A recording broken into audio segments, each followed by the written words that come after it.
Gotta get uncomfortable. All right, let us begin. Wow.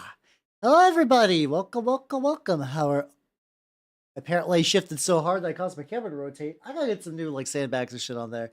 Hello, everyone, though. Hopefully, everyone is having a good day. Let me say hello to everybody. Hello, nobody. Congratulations on your first. Mixing up bot has been good until recently, and now it's been failing me. I don't want to move everything over, but I think I gotta look into Sammy again. See how you doing, the real evil Steve? Super Tiger Fox? Noise? That's noise? There we go. That was a good snap noise. I didn't quite get the direction going. And hello, Fireways. How you doing? Welcome, everybody. Welcome, welcome, welcome. Hopefully everyone's having a good day. Also, I'm trying this Desert Sand Feels Warm at Night, which was recommended to me by YouTube. I don't know if it's gonna be any good or not, but I think that might be you know what? I might experiment. I might experiment with this later. But I will let me put on just like generic. I'm realizing it. I'm feeling the mood.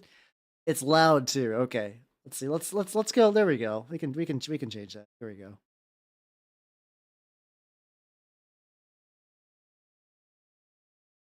There we go. Something like that. Yeah, the album's good. Oh, okay. Yeah. I don't listen to a lot of droning noise, but I heard it's really good for relaxation sometimes. I was like, I'll give that a go. I'll give that a go. But yeah, hopefully everyone's having themselves a good day. Things have been very interesting lately for me. I've been fucking around, I've been fucking around with Blue Sky some more. And it's been kind of neat. It's been kind of neat having like a Twitter thing that does the things that Twitter used to do, but like not shit. It's been great. I've been doing that. I've been going back into the vault and reposting some old minis, including the fucking Slug Gun. People apparently hadn't seen Slug Gun. So how you doing, Wakey Cornflakey? Welcome, welcome, welcome. So I'll send your stream title. The name of something I just found. Yo, let's fucking go. Yeah, I guess there has to have been so many different Lord of the Rings games over the years. I know. Also, Alport, how you doing? Welcome, welcome, welcome. I know there was like besides the Middle Earth strategy battle game, which apparently is really fucking baller. I found out recently. I bet that there's somebody who has recently joined my commander group that is really fucking into Lord of the Rings. I'm gonna see if I can plant some seeds. How you doing, Naida? Welcome, welcome, welcome. How you doing? How you doing? Yeah, there's that, and there's also it's called the One Ring. There's two versions of it. There's like a 5th edition clone, whatever, which apparently just because like 5th edition sells a lot.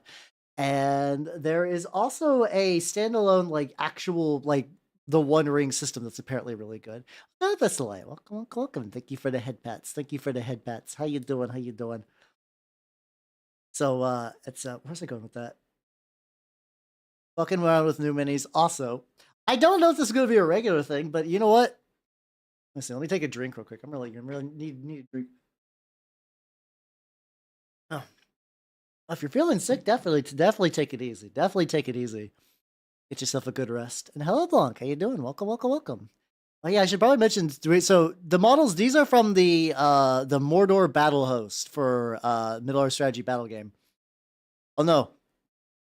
Oh no, we got ads. We got ads. Let me use this opportunity to imbibe more liquid. For I would like to have some more liquid.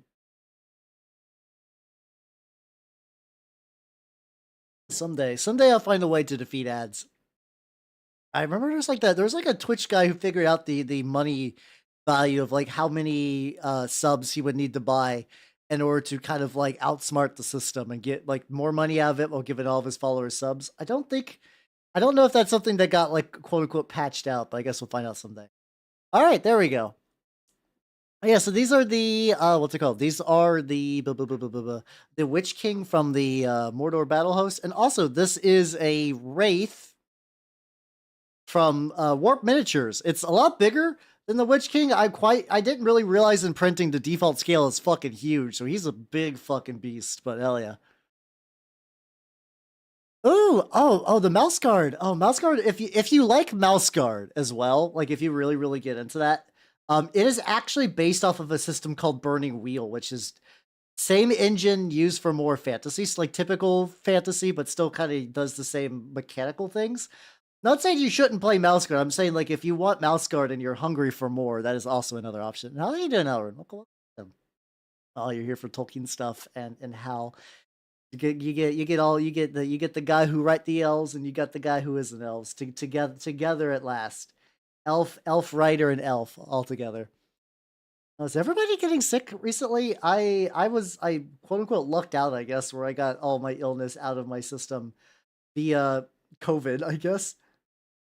Again, I don't think COVID's one of those things where it's like you don't really get, I don't know, it doesn't really super inoculate you, I guess. But yeah, definitely everybody get your soup. Everybody get your soup. Everybody get your soup. I don't know why. I think I was taught when I was younger as like soup is like the universal cure. It's like does not matter what illness you got. You get soup. Specifically chicken noodle. Chicken noodle was the kind of the elixir of life growing up.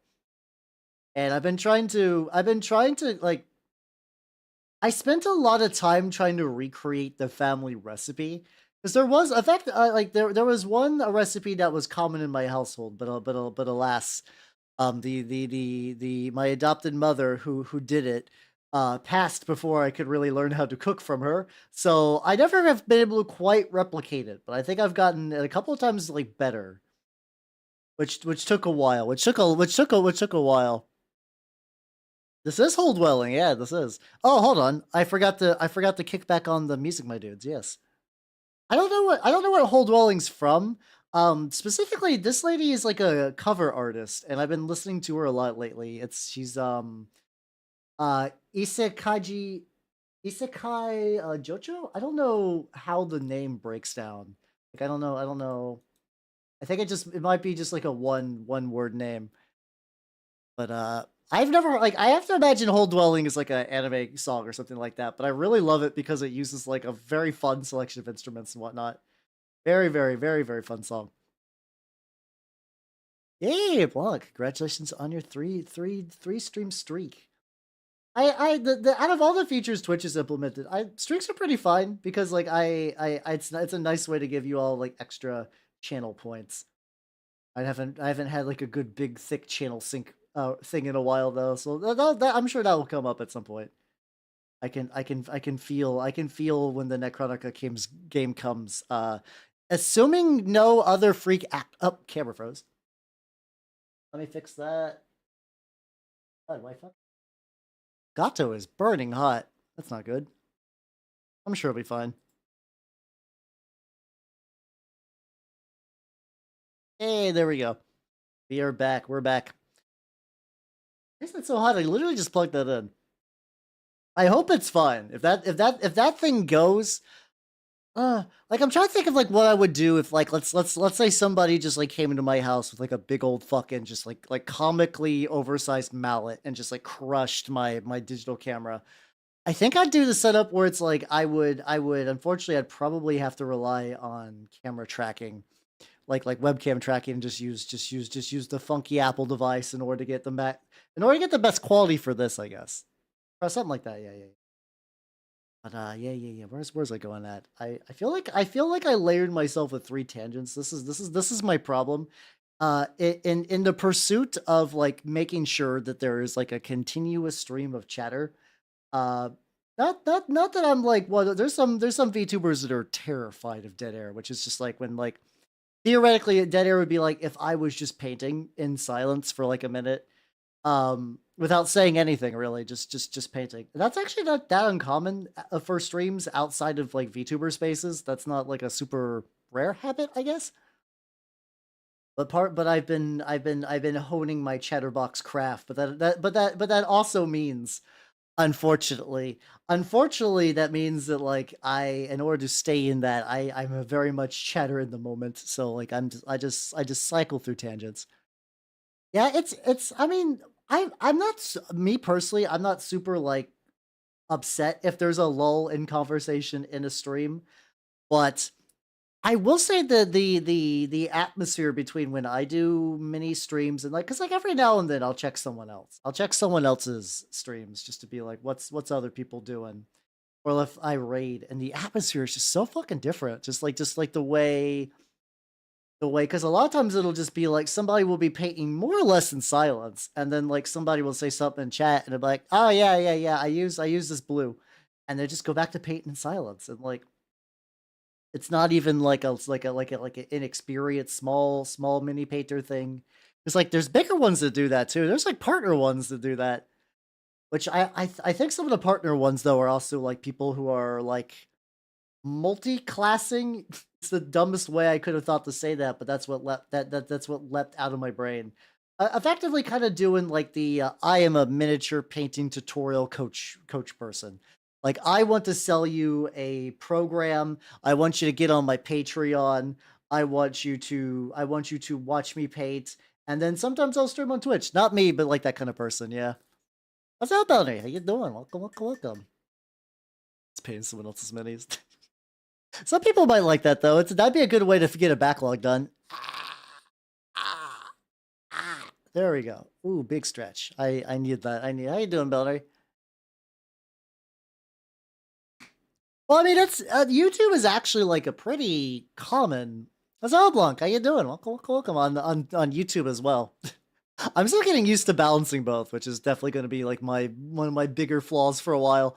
But where am I going with this? It is effectively multi-class. Well, not multi-classic. It's a lot of mini people are from YouTube. Like YouTube is kind of the mini sphere, but because Twitch outside of corporate VTubers is like the where you want to go generally for streaming. That's kind of why I've gone there. I mean, the thing is, I did that too, though. Like I'm not gonna say you you must become a craft streamer now, but my early streams, a lot of you actually get like the benefit of like years of this, where I've kind of gotten better at doing this thing. I'm not gonna say like the early ones were great.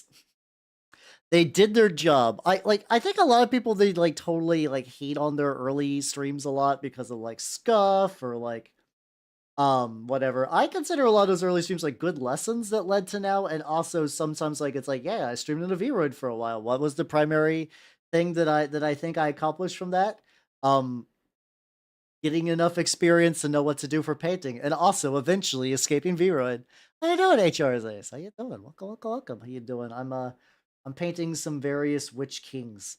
I got the mounted version, I got the unmounted version, and it going good. But yeah, it's odd. YouTube is the mini painting realm. But the thing is, like, the trajectories are really interesting on like how that kind of breaks down once you get into that zone. Like for instance, one of them, like which I never really got a chance to try them out, but I actually kind of owe them a great deal of debt. Dice Check. Dice Check actually raided into me like when I was like much smaller and brought like a couple of regulars. Like if you see Icy, like Icy Masky. Icy Masky came in from Dice Check and they got like Bricky and they were doing battle reports. And I think they basically like said that just like it wasn't feasible to keep that shit up anymore. So like and there's a lot of kind of like additional troubles that go into doing that sort of thing. For instance, like topics is hard too because it's like do you want to suck Games Workshop's dick for the latest flavor of the month? Like, wow, we're doing an old world. Wow, we're doing a Blood Angel. Wow, like that kind of thing. Or do you want to do like the other thing where it's like we're working on a Titan, we're working on a Titan. Oh, we went to Fiverr and we try to compare many things. What was it?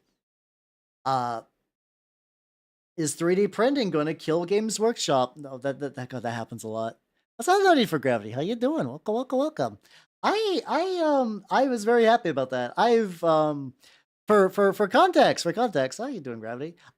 So I've been also once again. I should probably shill this. I don't have it on the command yet. I have a blue sky now.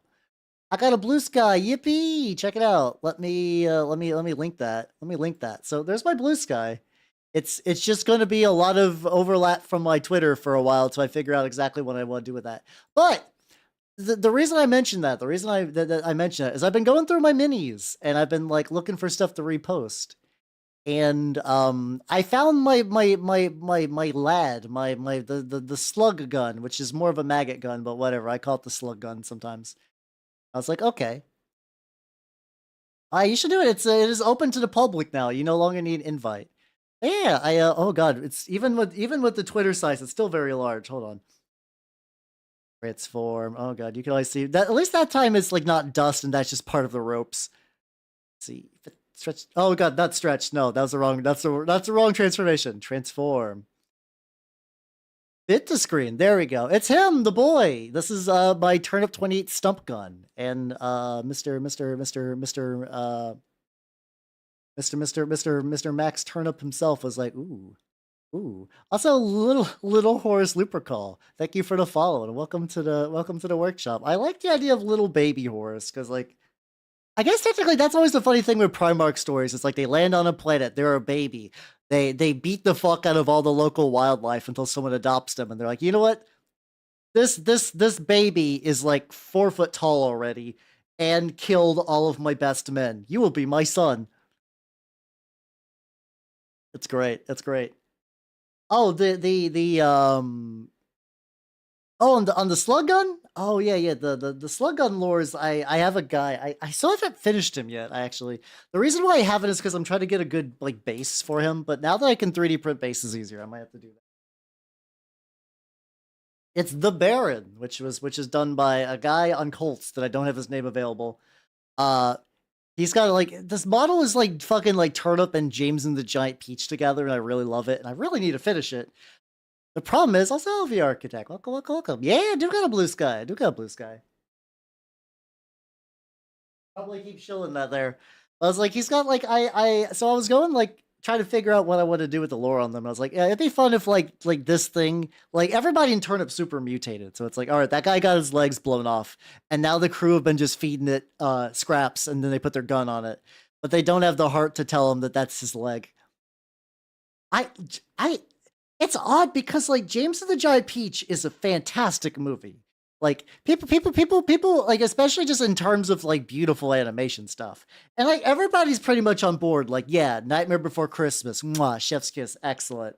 James and the Giant Peach, I think time has forgotten James and the Giant Peach. Like even Coraline, like when you go for like, all right, you can't talk about Nightmare Before Christmas, but you want to talk about a stop motion animation like movie. You go straight to Coraline. I like Coraline too. Coraline's a good movie. James and the Giant Peach though is also really good. I really like James and the Giant Peach. It's a great film. But yeah. So let's I have he's like from my Turnip. I have 3 Turnip armies in various states of completion. One of them is my kind of like my main one, which ironically is not done. The Black Garlic Society, which I've not finished yet. And then I got my Takodachi ones, which are basically a joke. I have a Takodachi Turnip 28 army that I have I'm actually pretty close to completing, but I haven't gotten too far yet. It is kind of one of those movies I could see it absolutely terrifying a child. Nice. Yeah, I mean that's understandable, especially with the Spider Lady. I will say though, if James and the Giant Peach came out as is in the year of our Lord 2024, people would be mad crushing on the Spider Lady. Spider Lady would get a ludicrous amount of art. Like it's like a very sultry French woman spider. Hold on, I need to put her on screen for people who have not seen her. For if you have not seen James and the Giant Peach, I'm gonna show a character from that. James and the oh god, this is 1996. All right, let's see if I can get a good picture of her. Okay, like a full body shot. Okay, this is so this is a figure of her. I think like what I want to think like a good one that gets like all of her legs, but also has her in the movie. You know, this is somebody who's just like display case. This is not from the movie, but it's correct. It's correct. It's correct in terms of like design. It's on there. So like, look at her. This is not mine. I don't have to worry about reflections. It's got a bitchin' Monty Python collection though. Fuck yeah. Oh wait, this is props. This might actually just straight up be her from the movie. Like, look at that shit. Think of now. Think of what you all know about the landscape of the internet now. I wish I could remember her name. I don't remember her name, but she would be doing numbers. She would be doing numbers. I think her name is literally just Miss Spider. Okay, let's. For somebody who's really bad with names, I feel like this is the biggest blessing I could hope for. It's just Miss Spider. It's okay. The internet's a very dirty place. It's fine. I feel like, yeah, we'd be getting a lot of hear me outs. Yeah. She got honestly spider legs with the fucking boots with the heels. Another thing. That's another design choice that I feel like could probably do well. It could definitely do well. Iron Giant is also a really good movie. I feel like Iron Giant managed to remain in the pop culture consciousness a bit more, but still a very good movie. I refuse to say mean things about the Iron Giant. Where's my brush? I did the very fun thing where what's it called? I claimed my desk. Yippee! Yay! So what I did is I've been on one hand, recently, I found a bunch of settings for my 3D printer that I was like, ooh, my prints are coming out cleaner. They're so much nicer. And I thought I would apply that to redoing some painting racks. So I 3D printed a bunch of new racks, and now I have like so much more space because they're all nice and neat. Not being flavoured with aerosol whipped cream. So you tried it though. You did try it then, I think. Or did like somebody like ask the Mythbusters dudes? Also, I know the Witch King typically has like a black cape, but I'm gonna try to go for more of a muted blue because honestly, if you going pure black in miniatures, you kind of miss out on a lot of the details.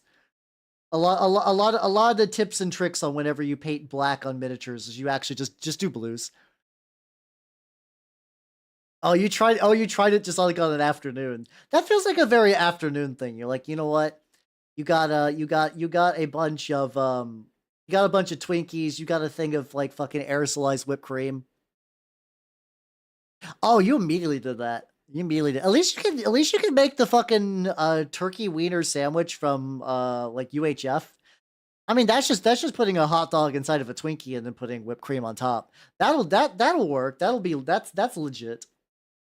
They cannot harm you with false information for that one. Let's see, I need also I'm also looking at the reference picture as well, just to make sure I kind of get like the right material and everything. I think it'll be fine though. That's kind of a bummer though. I don't remember if I saw that. It's one of those movies that I might have seen in theaters, but I could not tell you anything about it. That's very drippy. I have to like reload this up. I stick maybe a bit too well to the thinner paints, like to the point where it's almost an issue. But yeah, I've been doing good. I've been reorganizing my desk. Ooh, I'm still waiting on the results. This is probably the dorkiest shit ever. I am attempting to make pickles for the first time, like homemade pickles, because I got a bunch of mason jars recently. I got a bunch of mason jars. Because I've been trying to switch to overnight oats as like a nice way to do breakfast stuff, and I was like, I have so many of these goddamn jars. What do I do with this? Oh, I can make pickles. So yeah, I made my first batch. That's supposed to be. I made my first batch of pickles. I'm doing vinegar. I'm doing the vinegar pickling. It's I'm definitely following a recipe. It's like white vinegar, dill, salt, sugar, whatever, pepper. I will also admit that the recipe I was looking at said to use a packet of ranch seasoning as a way to flavor the pickle. And I was like, I like ranch. I'll give that a go. But I ended up getting spicy ranch, so I'm gonna see if I can get. I'm gonna test out Hal's famous spicy ranch pickles. I say as I slightly modify a very basic bitch recipe. So we'll see how that goes. How you doing, Lemon? Welcome. Talk about how I'm making pickles. Your boy making pickles. I forgot to layer this bunch. What's it you? Then again, like I don't know. I like pickles. But like a lot of restaurants have real shit pickles. I feel like if you make them at home, they're probably good, you know? That's fair, that's fair. In general, I'm not a big fan. But I'm gonna see. I'm gonna see if maybe making them in like my fridge gets me some better stuff. Kind of mushy, tasty but mushy. I was told you don't want to leave them too long in there. You hate vegetables. No, you gotta learn to love vegetables. Vegetables are good. Vegetables are life. Vegetables are love. Shit pickle. Oh god, yeah. I guess you could like, oh look at this. Get out of here, you fucking shit pickle. It does, yeah. Then again, I think if you add shit to most things, it sounds pretty bad. Soggy pickle. Soggy pickle sounds like one of those like Disney Channel insults where it's like it's you can't swear or say anything mean, so and like it's like in real life a bully will call you like I don't know things that you cannot say on national television, but like in a Disney movie which is supposed to be like light and free and kind of goofy, you can't do that. So it's like what do? It's like you make little baby insults. The bully will push you down and call you a soggy pickle. Which over the course of my life, I repeatedly just go back to thinking like it's legitimately amazing that I never got bullied. Like on paper, I should have been relentlessly bullied at all stages of life. Basically from start to finish, I should have been bullied. I should have my hair should be currently still even in like a fucking cone from the swirlies, but it just didn't happen for some reason. I grew up in a small town, and I did nothing but nerd shit all the time. I used to read Vampire the Requiem, which is the Vampire the Masquerade like sequel game line. I used to read that in class, like just like if we ever had like mandatory reading time, I would fucking bust out Vampire the Requiem and I would read it. Maybe they did. Also, Tech Barrel Stars. How you doing? Welcome, welcome, welcome. I do got good power behind me. I got very powerful dork energy. Maybe it was too much. Maybe they wanted to bully me, but as soon as they got ready to it, they could just feel like their bones turn to dust. Like it's like an ancient mummy curse where it's like it's like you go for it and then like you just kind of like waste away in a cloud of scarabs, and then the other ones are like, I don't know if I want to do that anymore. Oh, I don't know. I don't want to do with that.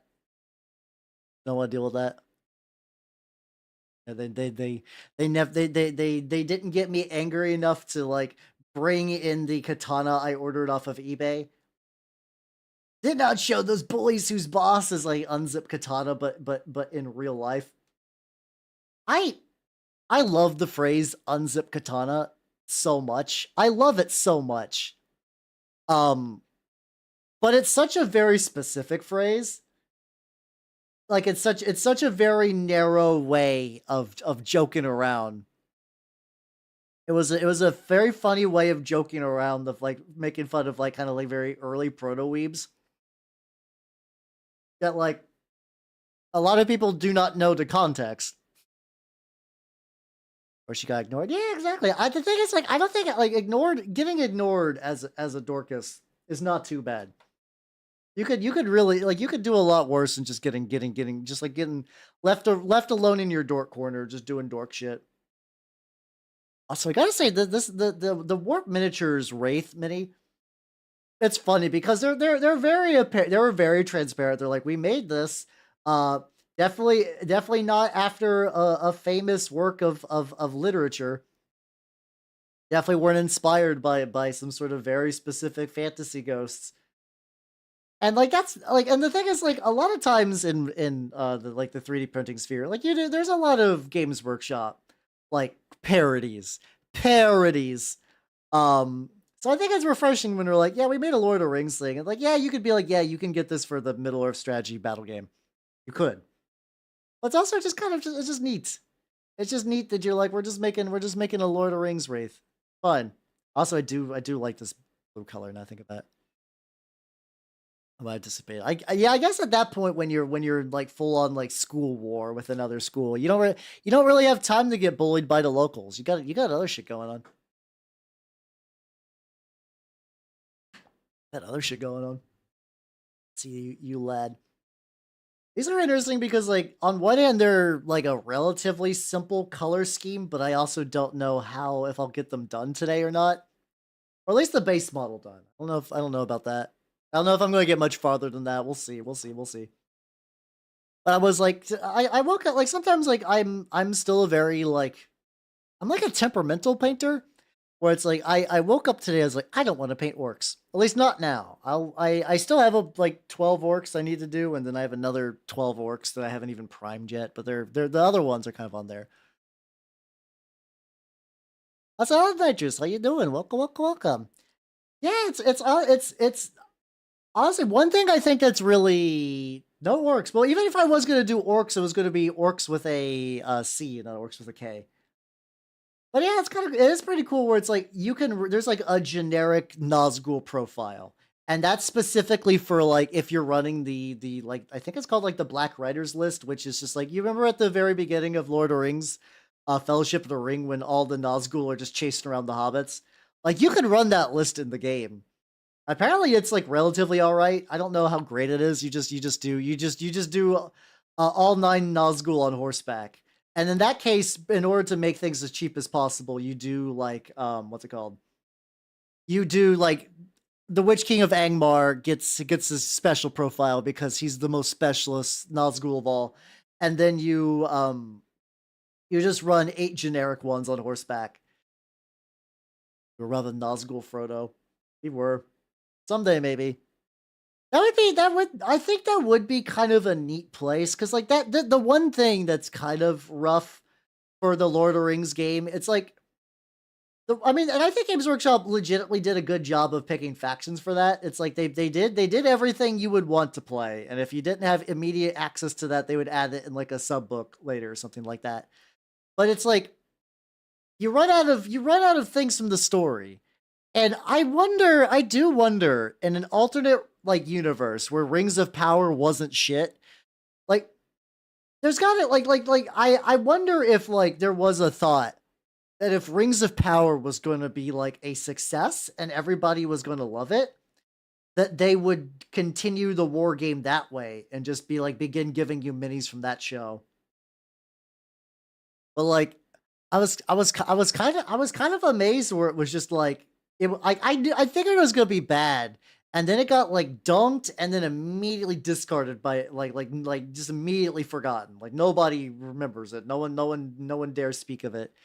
Yeah, it's the fall of having a complete story. That is true. I think it would be like I don't know. One other option I guess would be like what I was thinking was just like doing like what ifs. Like what if what if Frodo fell to the Nazgul, or what if like Boromir lived, something like that. I don't know. I don't know if people I don't know if like because like Lord of the Rings, the Middle Earth strategy battle game kind of treads that line between like, yes, we want to have like a very flexible Lord of the Rings game, but also that kind of like historical niche where it's like I want to replicate very specific battles, like which is funny because like because even the advertisement, like even the starter sets kind of go for that. It's like you don't get like fucking you don't fucking get like Fellowship versus Mordor starter 2-player box. You get the Battle of Pelennor Fields. You get the battle for Osgiliath or Osgiliath. Osgiliath? Something like that. I cannot pronounce. Yeah. It is also true. It is also based very specifically on the Jackson films. So maybe that might also be another thing that maybe because I cannot imagine Peter Jackson had literally anything to do with the Rings of Power show. How are you doing, Burn Malls? Welcome, welcome, welcome. I'm working on my Witch-king and my Witch-king and my legally distinct and totally not a Nazgul made by Warp Miniatures. Also Osgiliath. There we go. Osgiliath. I can listen. This is the thing that I like Lord of the Rings, but I'm very much like a very casual fan. But pronouncing things is hard. I do love these sculpts though. Like once again, very very good set of models, but I need to shrink them the next time I print them because I accidentally made the biggest fucking boy. I accidentally made the biggest fucking boy. Oh yeah, the swords are also very big. Also, the thing that's really cool about these is that the Nazgul body is it's multi-part. The body is one solid piece, but you can swap out the weapons. So I did dual blades because I thought I was like this pose demands dual blades. You know, this is a big like nonsensical spooky kind of lunge. Like it's like oh he's coming. I guess I could have even did the flip the swords like backwards. I guess, but it's fine. This is too poor when I tried last time. Maybe try. I mean, you could. I mean, try it again. Fuck it. See how it goes. You're probably gonna have a better time after a little bit of practice. But I do like me some big swords. Yeah. But yeah, I guess they could. I don't know. They could do the Cimarrillion as well. That could be neat. I also wonder though if the power level's too high on that. I wonder if the power level of the Cimarrillion is just too high for a war game, or for like a relatively grounded war game. Maybe. I don't know. I still think it'd be fun to play, but who knows? Oh yeah, the book is like you still got like the whole like Tom Bombadil detour and whatnot, right? Yeah, but that's cool. But then what's the it's like the Ungoliant or whatever. Like there's like Shelob's a spider, and then like there's like the big spider, like the big spider, the biggest spider of J.R. Tolkien, the most spiderist. Oh yeah, I should also put this is from the same set. This is the warp miniature set that I painted the wraith from. No, Shelob is like a regular sized spider. Oh, did I save a picture of Shelob? Hold on.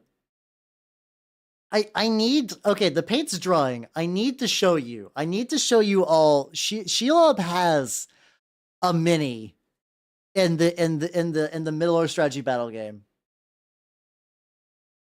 And like Shelob herself isn't bad. Like a lot, some of these minis are kind of old. Like they were made around the time of the movies, so it's like they have that like handcrafted charm to them. That's a photo. Welcome. How you doing? That might be it. So yeah, okay. So this is the Shelob set. You get Shelob. You get Sam looking sad. That's fine. Yeah, there we go. Ungoliant. That's the one I got right then. Yay. So it's like, okay, you get a good looking spider. You get a relatively good looking Sam. I need all of you to perceive Frodo. I need you all to really take in spider wrapped Frodo. Like I need he looks like that fucking dusty mummy, like the mummy alien that's gone around and people are like, oh, well, like they're like no, that's not a mummy. That's not an alien. That's a fucking cake. That's like a dry cake, like a dried up fake cake of an alien. Or yeah, it's what's it called? It's when you nut but you keep sucking. That's a second only. Yeah, it was. Wasn't I wouldn't be surprised if it was paper mache. It's like one of those things that like felt so obviously fake that it kind of warped around, became charming. I was like, look at that little guy. Look at the lad. He got chupacabra, and how tragic. The chupa comes from us all. Yeah, exactly. That's what I was saying for exactly. That one. It's very good though. It's very good in how like I don't know if I could say the miniature quality is bad because I don't think it's a bad look. I just think that they like and Frodo in that scene wasn't doing great. He was in a real rough spot. I'm just saying that the mini looks very goofy. Maybe not exactly the by capturing that essence from the films, they made a real silly lad. That's cool. Okay, they have to. I assume they have like cloth on top of their head. I'm trying to recall. It's like okay, it's like yeah, this is like a crown thing. So the top is still the robe color. Okay. Yeah, the ring golem being loaded with spider venom also not so great. You know, like you're paying the elf fader. They could have similar. They kind of got similar feelings a little bit. Luke. Frodo, I am your father. Oh, that'd be. Yeah, you don't really see Frodo's dead. I guess I don't know. It's one of those things that I bet totally in the books they probably mention Frodo's found. I know I've read at least Lord of the Rings, the book, the actual goddamn book, a long time ago. But there's like I remember no specific details that would differentiate in my mind from the movies. You feel post up Frodo. I have to imagine it's like a counter or something, or technically, if you what you could do as well is like there is a list where it is just the Fellowship of the Ring. You could just run the Fellowship of the Ring. Oh, Malekith. Oh, no, no, no. I don't got him. I don't got it. Someday, maybe. You could, yeah, you could run the Fellowship of the Ring as the army in this game. But if you, instead of just running the default Frodo, you can literally have the full Fellowship and then just use the weird shrunken Frodo token. Oh, that would be excellent. Oh, that would be very good. There's also a really good model of based on when Sam and Frodo dress up like orcs and try to walk their way past the Mordor guards. It's very fun. If it wasn't like a super limited edition model, you could get them on eBay for not super bad. Debate on what to do with the guard like Gandalf keep what was the end of the debate? How did they solve it? What was the end result of the Gandalf guard? I assume that this is a real moment and you're not just fucking with me. Which, I mean, you could be. It's very hard to find something that would slip past my defenses, so that would definitely be a thing to do so. Oh, I did even get a lot on the side and stuff like that. But yeah, probably an objective marker or something like that, or like maybe Shelob has like you can wrap up an enemy model, and then like when the enemy model is wrapped up, you go ahead and place like you would indicate some way, so you could be like, I'm gonna take like in this instance, it's like, yeah, this is Aragorn. I'm targeting Aragorn with Shelob, but we're gonna use the Frodo token to show that Aragorn has been wound up in the web. He's been webinated, absolutely webulated. But yeah, it is also kind of funny too, because there is a trend in Games Workshop models a lot in recent years of like including like a little pet or like a little guy. Like you'll have the lion and you'll have the little attendants, or you'll have a lot of Age of Sigmar models just come with just like a loose dog, just like a fucking Griffhound or whatever.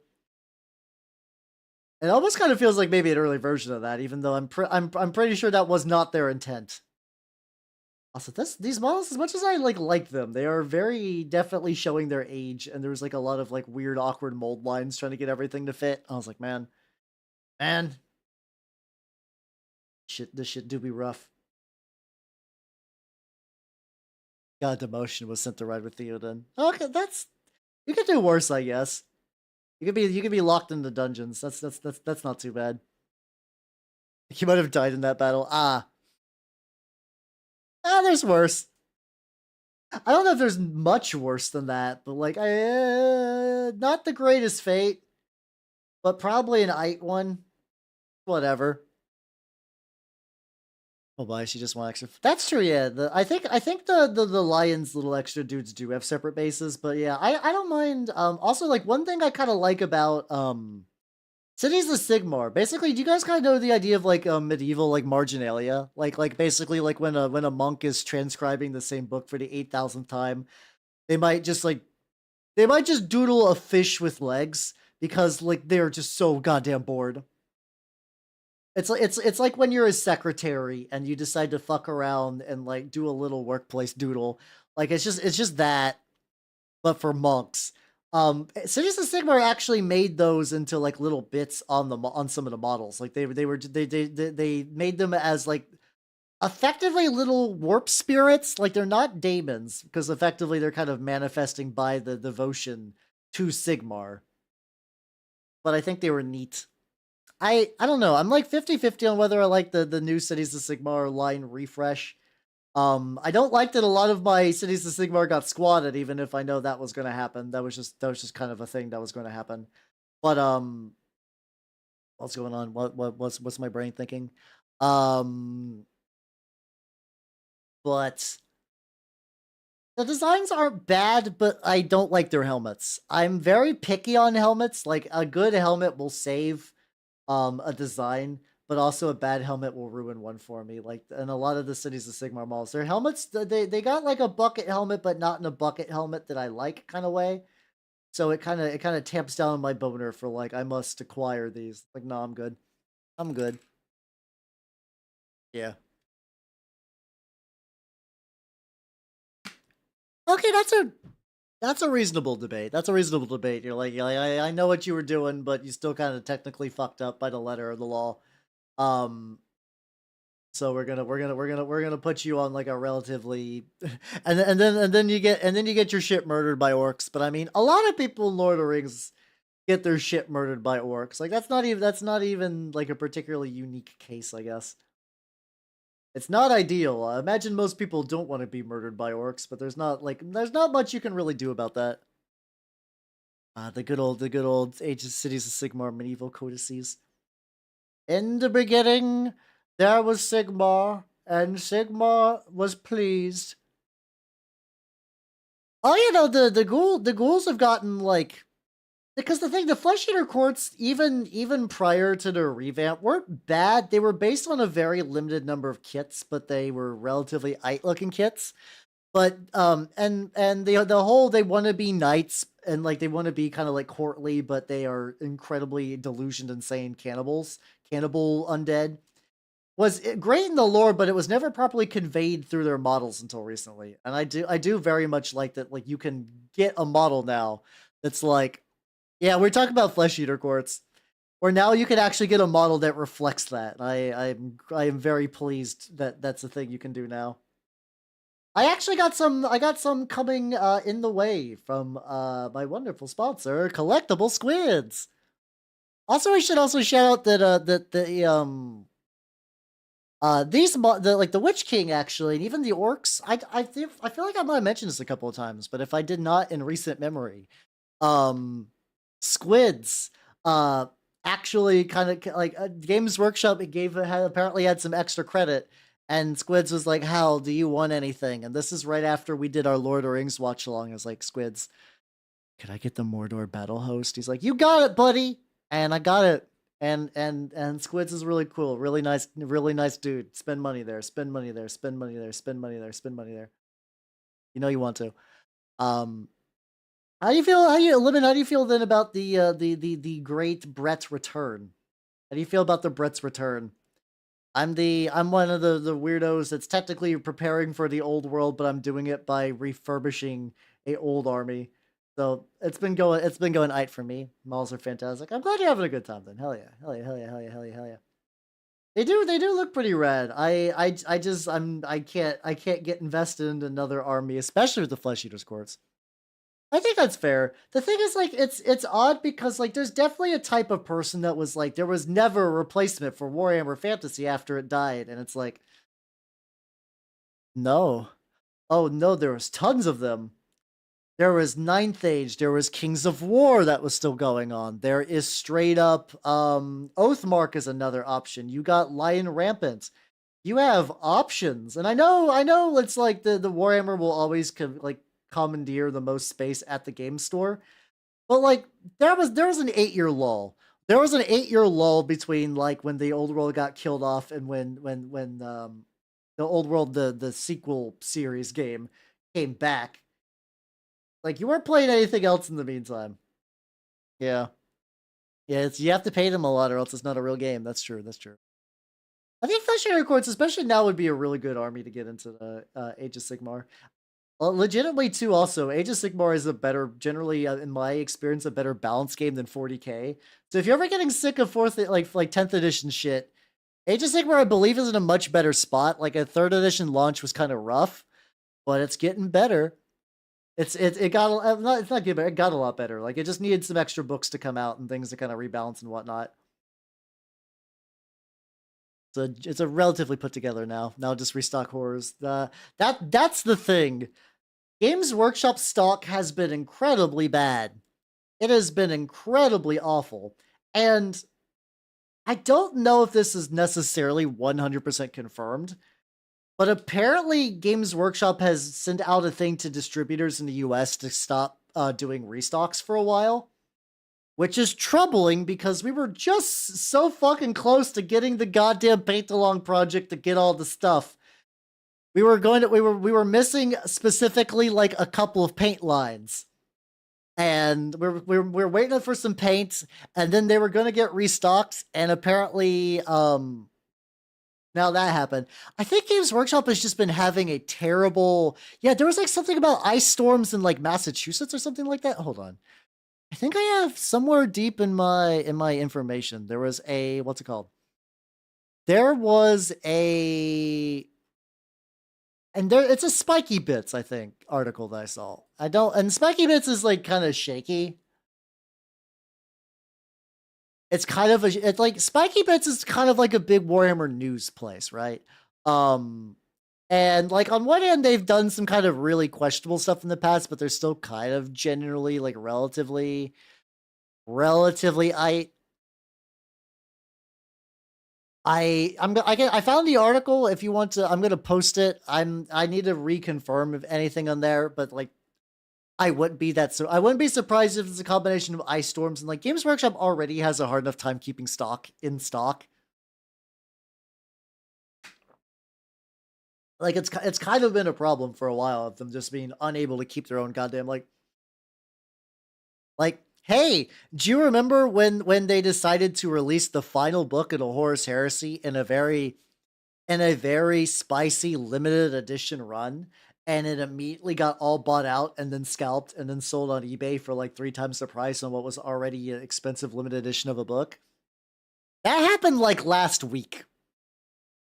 And this is supposedly after Games Workshop put in a bunch of like quote unquote like anti-scalping measures, which could just be bullshit. I would not be surprised if it was bullshit, but like it's been kind of rough. The fact that like the old world, from what I can tell, has not been totally scalped to death is kind of a Christmas miracle. So the fun thing about when Games Workshop says we've put in anti-scalping measures, and then people are like, what are these measures? They don't say shit. Games Workshop doesn't say shit. They literally don't say what they did. They just said that they were taking. They eventually did. I don't know if they just decided to make more of the limited edition, or if they basically found a way to cancel a bunch of ones to like known, like resellers, like scalpers. Because there is a very trust me bro situation, but there was a thing legitimately for a while, and it's still going on, I think, because like there's like, you know, like like I think it's like a pretty common joke in like very internet people about the whole like Sigma grind set mail of like, wake up at 2:30, piss your pants, go back to sleep, wake up at 3:30, get up, eat an entire steel lug nut, go back to sleep, piss your pants again. Step 4, do stocks on your treadmill while also working your arms. Like, yeah, kind of like joke over the top, like finance bro, self-made millionaire, Andrew Tate motherfucker grind set thing. Those people do exist, and they like have like little sub communities and stuff like that.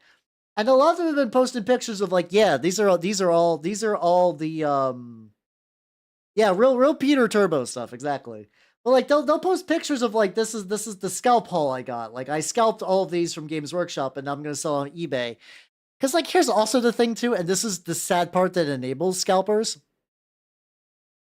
And I say this as someone who buys a lot of Warhammer models. Warhammer models are fucking like ridiculously overpriced compared to other mini manufacturers. And you could argue that you're paying for like the brand or for rules testing, or like technically, arguably, what you're paying for is for a collection that has a better chance of surviving than other miniature companies, and an increased chance of having a game you could play at your local shop. Now that's not necessarily like a fair thing per se. Like that's like a kind of like not explicitly like written on the box. You pay an additional $20 so that way you can have an opponent. But it is kind of like a weird implied thing. Like if I roll up to my local shop with a full a Song of Fire and Ice army, I am not guaranteed to have an opponent. If you roll up to a local store that has war games, you could get a game of 40K in. You could definitely get a game of 40K in. Now, like of course the usual, like yeah, if you go full like Luke grandson of Nurgle on them and just like stink them out, they're gonna kick you out. But in terms of availability, you do kind of get like a very light promise on that. But anyway, that kind of goes back to the idea that of like a lot of people will pay for scalpers. So there's no reason for scalpers not to scalp because they learned that like, yes, This is a this is like $100 book. You will pay $250 for it? Yeah, people are gonna do that. That's free money. It's literally money for nothing. Like, why wouldn't you? How you doing, Mittens? How you doing? Welcome, welcome, welcome. We're talking about G-Dub's restock issues and other fun topics. How you doing? How you doing? I'm also working on my I'm working on my Witch-king of Angmar. I have the model in my hand. On my bottom left monitor, I have the Witch-king of Angmar open for reference. On the top right monitor, I have the Witch-king of Angmar on here. If I go to my top left monitor, I also have the Witch-king of Angmar written on there, and I still, for some reason, jumble the name up. Oh yeah, the PS5 ones that because for a while that was like a safe scalp, and then people eventually got them. Like, damn, I got all these PS5s. How you doing, Skiffs? How you doing? Welcome, welcome, welcome. I'm painting some Lord of the Rings, technically the Middle-earth strategy battle game models of the Witch-king of Angmar. And it's going pretty good. It's going pretty good. Here's a very nice model. The designs on the movie, I'm gonna say, are real good because G-Dubs just kind of recreated them, but they recreate them very well. It's a very good recreation of that. I thought there were supposed to be some more Leagues of Votann coming out because I think they were kind of in that weird spot along with the Lumineth where COVID fucked up their dev cycle real hard, so they kind of got half of a release. Ooh, fuck yes, Fish Soul Nanners fan club. Let me get you on there. Let me get you. For people who do not know, haha, this is my wonderful snake, Nanner. She is a beautiful 4-year-old ball python. She is very cute. She is currently, I feel bad because now, because of the season and her partial hibernation, people were I'm like, hey everybody, you know what my snake is doing? Nothing. She fucking sleeping most of the time. And you would assume that a snake would sleep most of the time anyway. They could be relatively mobile. There's been mornings I wake up and she's she doesn't have a good grasp on clear plastic. So when she's slithering around her cage, she's just I can't move past this wall. I can't move past this wall. I can't move past this wall because her brain just cannot process it, and it's really funny when she boops into it. It's she's a goofy goober. Yeah, to be fair, her evolutionary niche is to be basically living your entire life on low power mode, and then every couple of months you eat a big rat and you celebrate off of that. But yeah, I did see her drink some water, so she's still alive, which is good. I still worry about her even though she's hibernated like this before. Oh, I don't have plagues. I do. I've booped the snoot very lightly. Very lightly. You gotta do it very light, and because ball pythons are skittish, what you have to do is you have to move your face. You have to I don't grab her quick. I basically, when I pick up Nanners, I pick her up from the middle. The middle and the lower back. I support her with both hands. And I reach in and I slowly lift her up, and then she's cool with it. I do also when I pick her up. I don't know if this is weird, but I give her a little kiss. I give her a little kiss on the back. I'm like, you're my special little Nanners. I give her a little smooch. I go there I go give her a little smooch. And I don't think she doesn't register it. She doesn't register it, but it's nice. I do. I'm gonna be real. I also bought Nanners at PetSmart. I didn't really know better at the time. I kind of always knew that you go to a breeder if you want a really nice, crazy good snake. But she was there. And it was nearby, and I still kind of hold on to the sentiment. Oh, nice. I I don't know. PetSmart's is a fine place. I have had no issues with it. I go there every week or so to buy fresh rat to give to Nanners. By fresh, I mean frozen. But I know you're not supposed to buy snakes from pet stores, but Nanners is born anyway, so I wanted. It's not her fault. She's got a neurological disorder. It's not her fault. It's because she's a spider morph, so she's got the wonky little striking. She can't zoom. When she bites at prey, she hits at an angle, which is really bad for hunting. So I used to do the thing where I wiggle fed her. I'd wiggle her at. and sometimes she would miss and get discouraged. So now I just leave the rat on its little plastic thing, and then I leave it there overnight, and then I wake up and it's gone. I wonder where it went inside my snake. There we go. Yeah, people at my pet stop are really nice. They're also like nicely chatty when they ask about what I am doing buying a big ass rat. They're like, what's that going for? I'm like, it's a ball python. I'm like, oh, hope she's doing good. I'm like, yeah. Anyway, Skiffs 104. Welcome to the official Nanners fan club. Yay. Where's the rat? Where's the rat? And I do like the magician thing where I like pull behind. She doesn't really have ears. I don't know, just like pull behind like her little sonic little noise receptor slits, and I just pull out a whole rat. I think that also tracks too, because like I feel like you wouldn't work at a pet store if you didn't at least tolerate animals. Like, I'm sure somewhere out there just like, I hate pets, but PetSmart's the only place that's hiring. Oh, I don't like dogs. Like, that has to happen like every now and then. Just by order of elimination. But I mean, just by the fact there's just so many people in this big beautiful world of ours. But like for the most part, they genuinely like animals if you work at like a place with animals, because yeah, that's what you do. That's kind of the whole point. A PETA store. Oh god.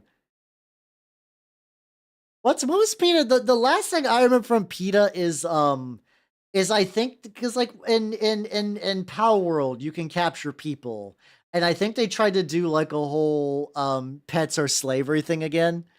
Um, PETA's wild to me because like they are awful people, and then they also just like they do the dumbest publicity stunts, but they're real not great to animals either. Like they'll just kill animals that their shelters don't have space for. Oh, they make a lot of preachy versions of Lost of. It's legitimate. You could do. Honestly, the idea of compiling a bunch of PETA games into a stream would be fun. It did.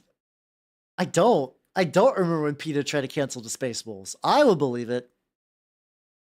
Well, it's the perfect storm. It's not just like there's a lot of organizations that are no fun allowed, but like they work for good causes. Like you go like, hey, we raise money for starving children. We're incredibly dour, but that's because our cause is serious. They're incredibly dour, but they also do weird little stunts, and also they're just they're hypocrites because a lot of times they're like, we love animals, and then they just like kill animals and like their little temporary shelters and stuff like that. I was like, oh, little place. How you doing? How you doing? Welcome. Yeah, we're talking about how PETA fucking sucks. Well, I have to see something real quick. Space Wolves PETA. Oh. Oh no. Oh my god.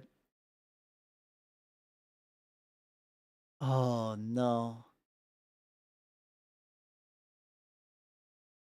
PETA UK have written to Games Workshop, makers of Warhammer 40,000. You can tell this is a UK article.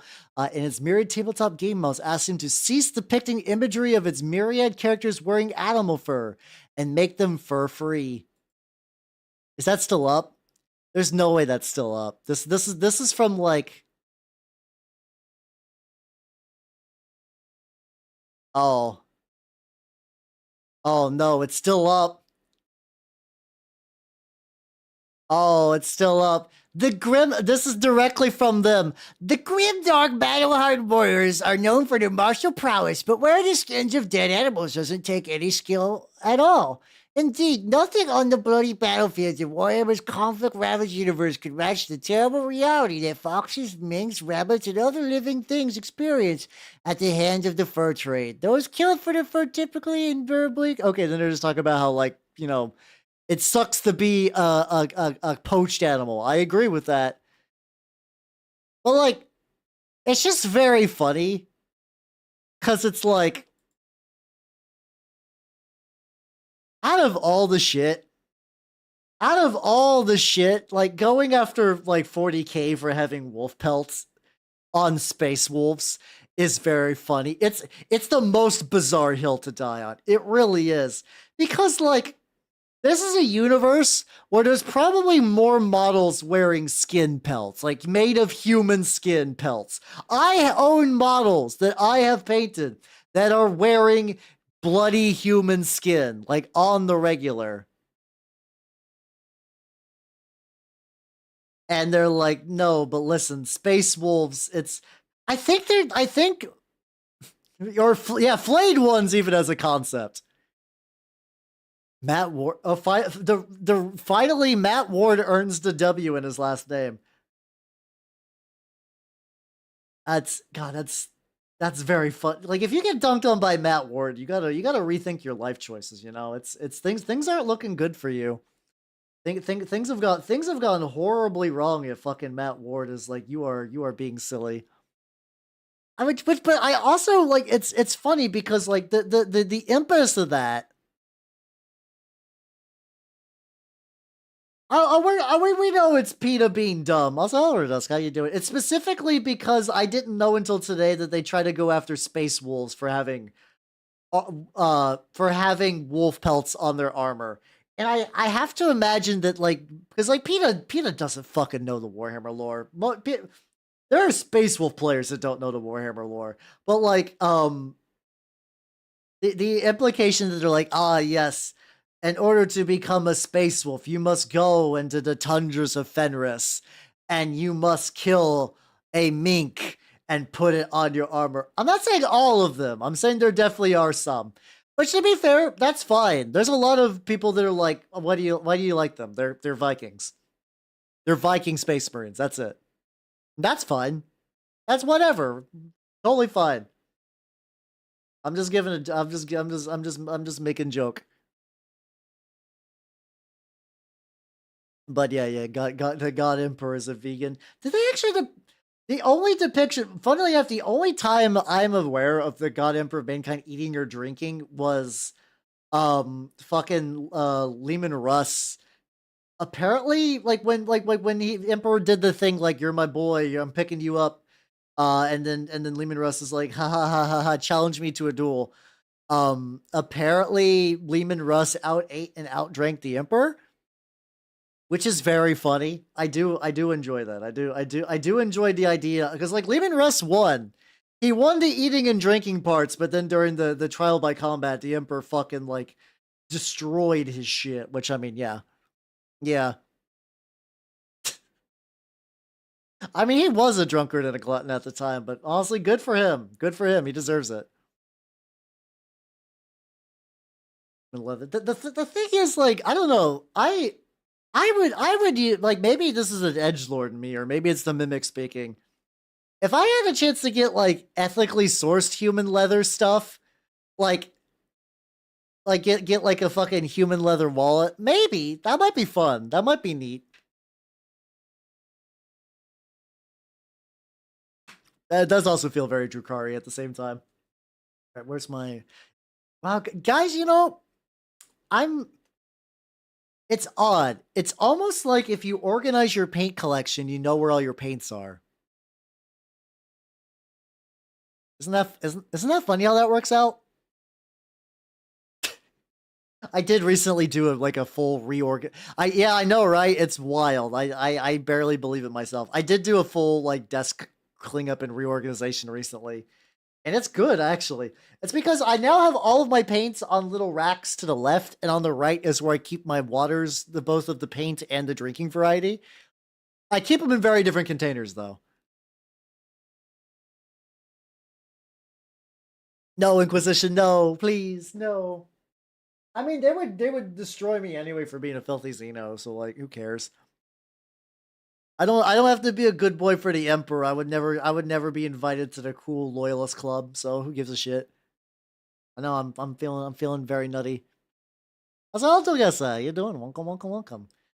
Talk about the crimes of PETA. Well, mostly just they're fucking stupid. They're fucking stupid, and Lehman Russ is a funny guy. Lehman Russ is a funny guy. But hey, actually, I did watch the thing today on Adric about the the month of shame. That was neat. That was a good win for the Space Wolves. I thought I was under the impression just based on the name that it was just gonna be like the Space Wolves doing something that caused the Inquisition to fuck on their shit. Oh god, I forget about Fantastic Beasts because like the thing is, I used to have the Fantastic Beasts and Where to Find the book. Arguably, when I was younger, I enjoyed that a lot more than I did the actual Harry. Like I read all the Harry Potter books until the fourth one, and then I just didn't. But like I remember that Fantastic Beast book being like effectively because like it's a proto monster manual. It was a monster manual before I've ever read a monster manual. And I found that fascinating. I still love reading. I still love enjoying reading monster manuals, even for editions and games I don't play. It's very fun. Yeah, Logan Grimlar 1. Very strong one. Arguably Logan Grimlar 2. Because when they try to invade Fenris, he's like, get fucked, idiots. Get fucked, morons. And I thought it was gonna be the other way around. I don't know. It's like one of those things like I know Adric is definitely one of those like, hey, we maybe read a book and maybe we're kind of we're just reading through the lexiconum for information. But like when I do look up like lexiconum and like lore stuff, I'm mostly sticking to factions I already play. So it's kind of neat seeing like just like two Dorcases talk about ones I don't do, you know? Like it's like I would have never looked into anything with Space Wolves. But like, yeah, I'll paint and listen to you do Space Wolf stuff. Oh, did Sanguinius finally get his book? Okay.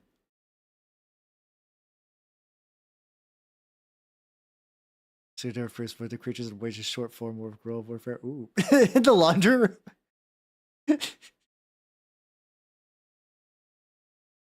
By a fall of a catch and face eaters. Oh. Oh no. Oh no. That happens a lot in what's it called? I do like Fall Up, it is very good. That also reminds me of a lot of Rogue Trader stuff. A lot of Rogue Trader stuff is like by Rogue Trader I mean the RPG and not like the initial like very first Warhammer book.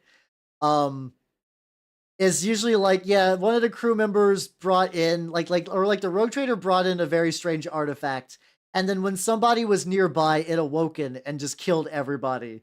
And then they're like, woof, wow, that was close. We lost 30 men.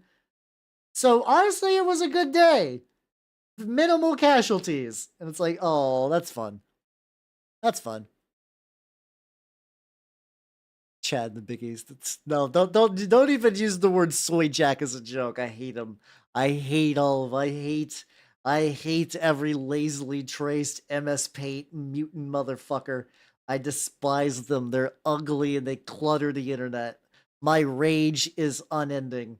Any sort of Jack of any variety other than Jack the Ripper from Metal Gear is cringe in my eyes. How you doing, Sapphire Rats? Welcome, welcome, welcome. Yeah, like the Titanic number of just like how bloody 40K is very funny. They're like in a fit of rage, this guy decided to murder like a billion people, and you're like, damn. And then they don't mention it again because it's really not that important. Also, Beans5, thank you for the follow. Welcome to the workshop. Yeah, that's true. Ryan is very cringe. He's cringe in a fun way though. There's if you're cringe but earnest, it loops around into being endearing. Like if you try to be cringe but ironic, that's when you lose your related your cool. That's when you lose your cool privileges. You got to be cringe, but you got to be free. If you're locked in the irony cage, you will never escape, and you're gonna live a miserable life. Yeah, the irony cage is the dark side of cringe, 100%. I like how good this model looks, even like very base colors. I am imagining a lot of this coming up next is going to be dry brushing. This is a model motherfucking made for dry brushing. I'll probably do like another layer of the cloak. Today's the day I forgot how words work, apparently. Another layer of the cloak, and then probably dry brush some like very I got this like ghost gray that I think would be good in some spots. Yeah. What it's been a while. What differentiates irony between post irony? Doctor, disable my cringe limiters. I need to do more. I have a lot of fun doing goofy voice acting stuff, but I haven't done it in a while. I need to get back on that horse. I love. It's like anytime I'm like, oh yes, this is not a cloak. You know what it is? It's metal. It's so good. He's just nothing but cloak and metal, and it's as somebody who's like wanting to get a lot of shit done with miniatures. This is perfect. It's excellent. It's so great. Oh, okay. No, I don't like that. No, I don't like that. I see. I was always taught that that is irony poisoning, like Archon, where it's like irony poison happens when like the ironic mask kind of like fuses to your face, and there's no real distinction between you as a person and you as a walking vessel of like quote unquote irony. Where everything becomes ironic and then there's no sincerity and you're a walking shell of a person and you're aggravating to be around. But also because you never fully enjoy anything, you just become a menace to others. I hate that. Or when you become a prank YouTuber, yeah, I don't want to be bothered when I'm in public. If I could inflict upon every prank YouTuber a testicular torsion, I would do that in a heartbeat. Unless it's like fun pranks where it's like you're pranking people you know. Like weirdly enough, I never found like Jackass to be particularly egregious. Because I mean, sometimes they pranked other people, but like a lot of times they were just pranking themselves with very elaborate scenarios. And I think that was fine. But like stuff like Punked, even when I was younger, I was like, I don't like this. I don't like this. This isn't good. Like there was like I remember there was one where like Ashton Kutcher stole. Speaking about Lord of the Rings, I think he's like stole Elijah Wood's car temporarily, and Elijah Wood was like pissed because like even when you're rich, your car getting stolen is a bad day. Like you have to have a ludicrous amount of money in order to get a car stolen and feel nothing. But yeah, the Jackass people were mostly just like just rolling up to each other's houses and be like, "Hey, hit this buzzer," and they'd be like, "Okay," and then like a giant foam hand would come out and punch him in the dick, and it's like that's fine. They're all going to clap and retire with all their money. I think Steve-O actually kind of became like a straight laced, like very straight edge kind of dude. Make a dumb. No, I don't like that. The thing is like the kind of Japanese prank show I like I really like those ones. I like those ones where it's they put a bunch of comedians in a house. They put a bunch of comedians in a house and then they put them in increasingly urgent situations and it literally is you laugh you lose but like in game show form. I don't know if he found like religion or not, but yeah, he definitely kind of like he kind of did like the like almost stereotypical cool dad thing. Like, yeah, I used to be a little rebel when I was younger, but I realized that shit was bad for me, so I turned my life around. Which sounds like a lame thing to do, and I guess you could be like, it's not very punk, but like, good for him, honestly. Good shit. Oh yeah, blockheads. Well, because blockheads also used to be like blockhead and geek used to have very different words. Blockhead was somebody who would nail nails inside their sinus cavities. Because there's a way that you could take a nail and just like knock it into your fucking sinuses with a fucking hammer, just right so that like it'll go in and look really painful. But you will not die. Yeah, and geeks was somebody who you would basically you would be put in like a pit and they would throw you like bugs and live chickens and shit. Yeah, exactly. Okay, everybody knows what geek is. And it's just kind of funny how like what's because like and then there's like other weird stuff for like I'm pretty sure bully used to be the term for a pimp prior to it kind of turning concepts. Okay, how you doing? How you doing? Welcome, welcome, welcome. Oh, and after like there was like legitimately, I'm pretty sure in like every Jackass movie, there would always be like one stunt they did that was so bad that it would send their ass to the hospital, and like you would watch them like, oh, I don't feel so good, man. It'd be like Steve-O with his nose just all fucked up. So I have to imagine like, yeah, years later when you're like, oh, that's not good. That's not good. Yeah, I mean, it really does. Like, I'm like, probably the most boomer thing that I've seen recently is the phrase "serving cunt." Like that as somebody who's been raised for many years, like don't say that word ever. Don't do that. Don't do that. That's bad. Which I think is, I don't know. I always felt like that was bullshit because I feel like it should that should be like the equivalent of calling someone a dick. But I know there's like societal things and whatever. Unless you're in Australia, then you don't give a fuck because language different there. But like that's just a thing now that people say positively. It's like, huh, wild, wild shit. Penis pants after. Ooh, no, that's not good. It's never a good sign when you piss blood. Doubly so when you know it's not like a STD thing. Like, arguably, I mean, I guess, I mean, it's better in the long run, I guess, because, like, I guess he eventually recovered and stopped pissing blood as opposed to getting, like, a bad STD where pissing blood just on the menu now. But, like, that's still not great. That's not a great thing to be like, well, it's all blood down there. Uh-oh. Awful, awful, awful, awful. I did because like I did like Jackass a lot growing up because I remember because like for a while like we I basically went from having like no cable and then I went to and then in high school we got like all the cable. We got satellite and I get to watch like a lot of, like HBO and stuff like that. I'm legitimately curious what I'd think about Jackass in the year of our Lord 2024. Like I don't like for the most part I can usually put things in context. I can usually put that in context of this, like, it's whatever. It's they were doing stuff differently back then.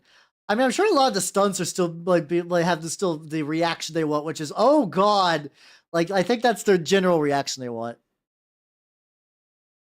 It's yeah, it's accurate. It's accurate. No, there's if we're talking about just like dojin or like H manga definitions, it still cracks me up because in Japan, at least in the context of like arrow manga, bitch is not meant like someone like a lady who's an asshole. It's like someone who's kind of like a whore, which is really really funny.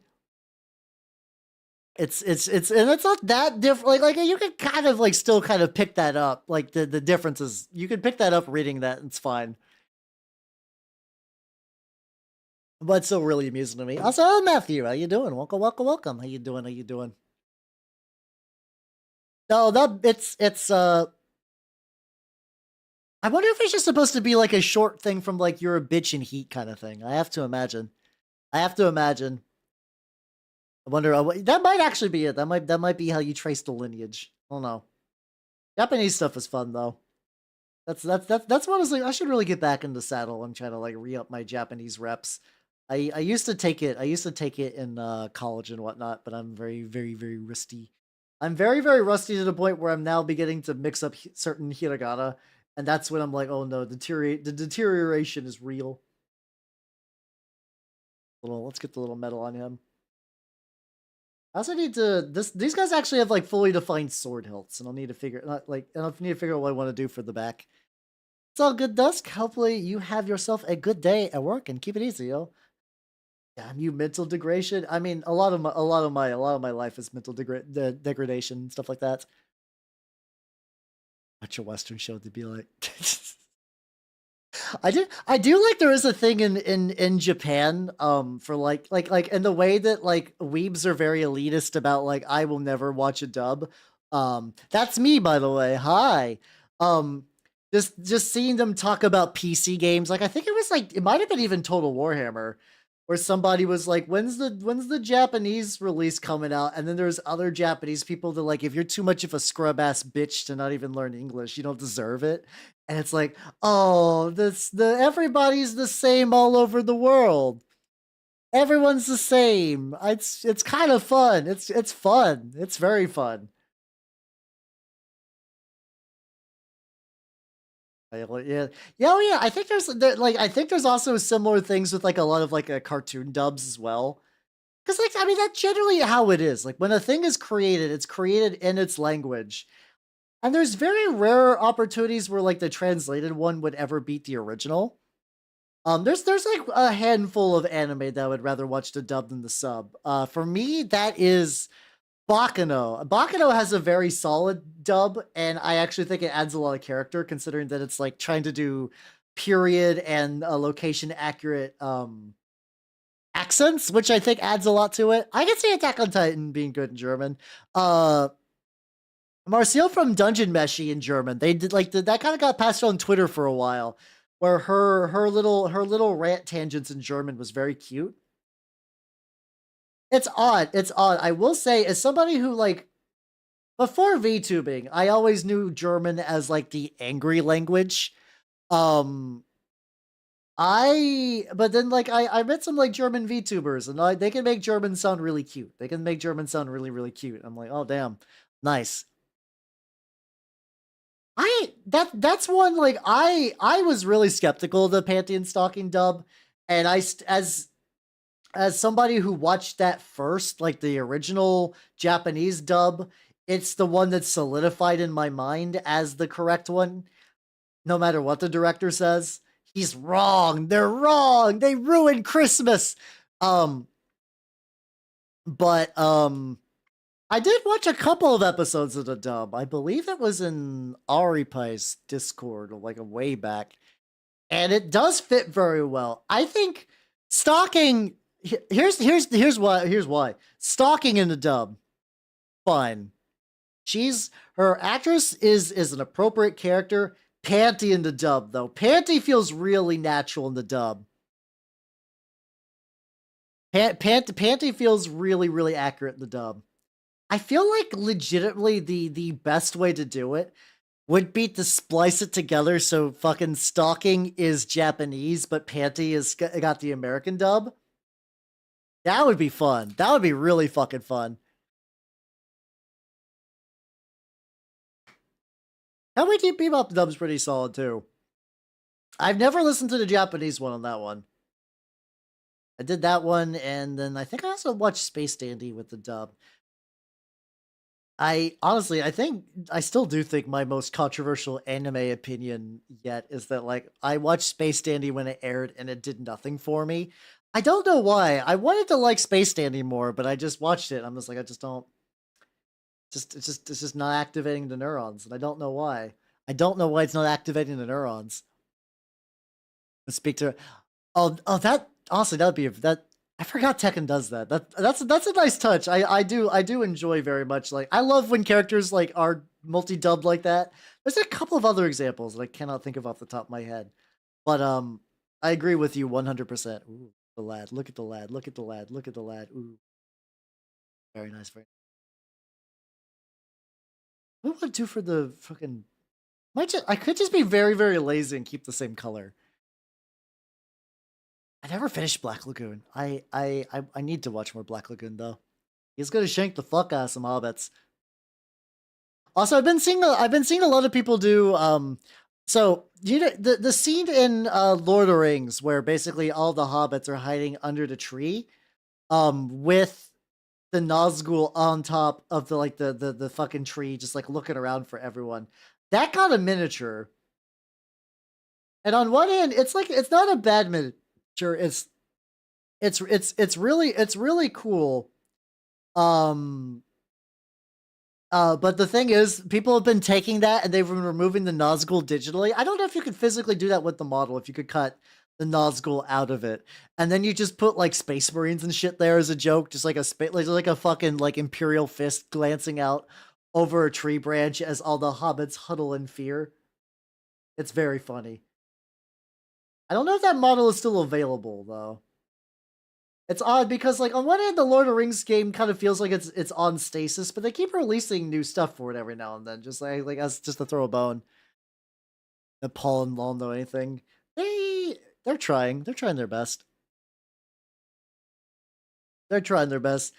I'm gonna assume it's more like a Baki thing where they like once punches get involved, everyone speaks the universal language of fist, and then they all just like nod and understand each other intrinsically.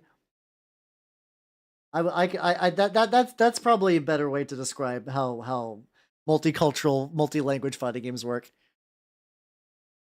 Because sometimes in English is the same film. Oh, that's also good too. That's also good too. Like it's like I think like Yeah, yeah, especially I think the Ava movies do that a lot, where they'll be like a US branch, and they'll have like they'll be speaking in English, but they'll also have the Japanese like sub, and then they'll also have the fucking English sub again. Yeah, the universal language, exactly. Oh god, the bears do speak in subtitles, you're right. Oh. How many bits of metal does this fucking horse have? It's got like a fancy helmet. This horse do be wearing headgear. So let's get some metal on there. But yeah, God, I haven't played Tekken in a hot minute though. The last time I really played Tekken was playing Tekken Tag Tournament 2 with a friend of mine. We were trying to do the story mission a whole bunch. What's the there's there's like a lady named like Morph or something. It was like Jin's mom turned into like a kind of seductive goo lady. And I remember she was really bitching hard to fight because me and my friend decided to play both Kuma and Panda, and we were not prepared for how to do that, so we just got fucking bodied. I think she's dead, but like I think there was like, fighting games, they just kind of wild the fuck out and just do whatever. It's fine. Is it Balalaika? She's the hold on. She's the burn scar lady, right? She's the burn scar lady, I think. Yeah, let's fucking go. Yeah, yeah, yeah, yeah, yeah. I like me a lady with physical injuries.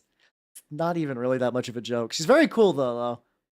I think I just kind of I like the kind of bossy like leadership like leader lady that kind of has stuff going on. I also really like Integra from Hellsing, where it's like what she's just a fucking monster of a woman, but she gets shit done, and it's like yeah, yeah, yeah, yeah, yeah, yeah.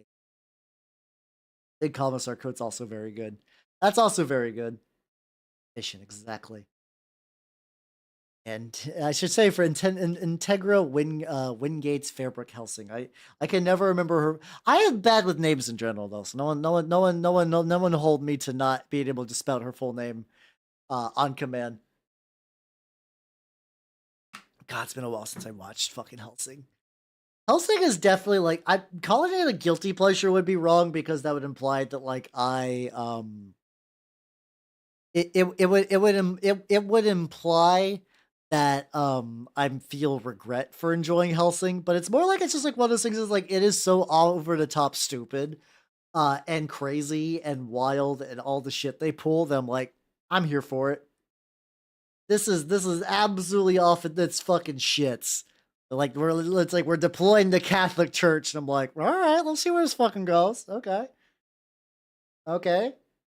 Butler's a vampire now, and he's got like I don't want to get dumb that work. No, I don't know. I don't like the thing is whenever I see like a powerful, confident woman in media, I don't think like, oh, step on me, mommy, because like that's not my thing. I just kind of like the idea of a lady who's got her shit together and she's making stuff happen. I just think that's a nice lady. I think that's a nice trait in a lady. But unfortunately, I think now or maybe it's just because the vast majority of kind of people that like those characters do want to get like stepped on. They want to get the thing where they take off the shoe and they just kind of like step the stocking foot directly on your fucking neck. Like they want that shit, and I'm like, I don't really want that. I confirm not dating any VTubers. So some of them got their shit together, but the vast majority don't. It kind of comes with the territory, to be fair. Also, how you doing, Hellcat? Welcome, welcome, welcome. How you doing, Wolf Bible? Welcome, welcome, welcome. Rhea Ripley to powerbomb me through the light tubes and spit on my face. Okay, so see, that's the stuff that I'm not super into. She seems really cool. She seems like a cool lady. Holy shit, she's fucking built. Hot damn, she's fucking built. She's 38? Holy shit, she does not look 38, and also she's jacked. She is fucking jacked. Let's fucking go. I like this mayor. Hold on. I gotta start my snaps like I'm fucking starting a lawnmower. Nice. There we go. How you doing? How you doing? I'm having a good day. Yeah, I'm making homemade pickles. I'm painting the Witch-king of Angmar. Oh, I got a little bit more of stuff I need to. Oh yeah, he's got some more cloth going up over there. Yeah, pickled cucumbers. Yeah. Pickles classic. I got 2 mason jars in my fridge, brining with I'm doing a vinegar brine. I don't know how good it's gonna turn out, but this is the first time I've done it. Could be better. It's doing good for me. If hopefully me playing paint to the little Dorcases will make it better. Maybe for you, hopefully. But yeah, I do be making pickles. I'd be making spicy ranch pickles, and we're gonna see how it goes. Pickle man will cook peppermint. What? What combination of what? There has to be something I'm missing, because that's just the man. On one hand, 18 like 13 naked cowboys down on ranch will also. Oh god, it's been a while since I watched Flapjack. To be fair, will always be funny. Man, the fucking 2024 has been like the most like out of the gate wild year I've seen in a long fucking time. Like the fucking Ram Ranch dude got in trouble for like trying to fuck his nephew or some shit. Like it's weird. It's weird, and like his nephew is also like in the government as like a conservative or something like that. It's not. It's like between that and like Viper the rapper, like keeping a woman locked up in his basement. I'm like, what the fuck is up with these fucking just like effectively joke musicians getting into the most heinous shit? Oh, I do remember Candy Wife. Oh, okay. I don't think I saw that ending. I could have escaped Viper's garage. I don't know. He was injecting crack, or not injecting. He was filling it with drugs. I don't know exactly what. Probably cocaine would be a safe bet, considering it was Viper. Assuming Viper was on cocaine all the time is probably one of the most safest bets I could possibly make. Oh god, the fucking Niji thing. It's sad that it's come to this, but I'm glad for once that like people aren't bitching out, because this happens a lot where it's like, oh, something bad happened, but I'm still going to love and support them. But now there's actually like blowback is happening. Like Clipper channels are stopping clipping them. They lost the fucking like PCK sponsorship and like another sponsorship with like a fucking merchant supplier. Their stock is doing bad. It's not great. It's not great. For context, because a lot of you aren't from VTuber circles, so this is completely nonsense stuff. There was a VTuber named Selen. She was one of the earlier Niji ENs and did very well. She's a rare VTuber that is good at video games, like to like a professional degree, and was generally well liked. Due to a very large pile of corporate bullshit, including like what's it called? Unironic Apex. I could not give a fuck about Apex Legend, but she was like legitimately like she would play with professionals. What happened is there was like a bunch of weird permission stuff and like manager failings. She, in the most delicate way I can phrase it, was committed to a hospital for self-harm reasons. And even then, the company was still being shit to her, and basically kind of unceremoniously fired her. Also, like she tried to put together a very nice music video. Because like the thing is, like a lot of VTuber companies don't actually like do like when it comes to like making cover songs and stuff like that. You gotta do that. You gotta do that shit yourself. Like you gotta pay the money for whatnot. And like Nietzsche did like a thing where they accepted. She's like, yeah, you can do that. We have permission. And then they're like, no, you don't. JK.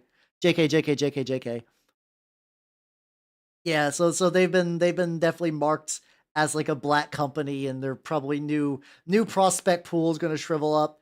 Cause like it's weird because like I don't know if this will like how badly this will affect them, because I still think their Japanese side is probably where the most money is, and that's where they're also.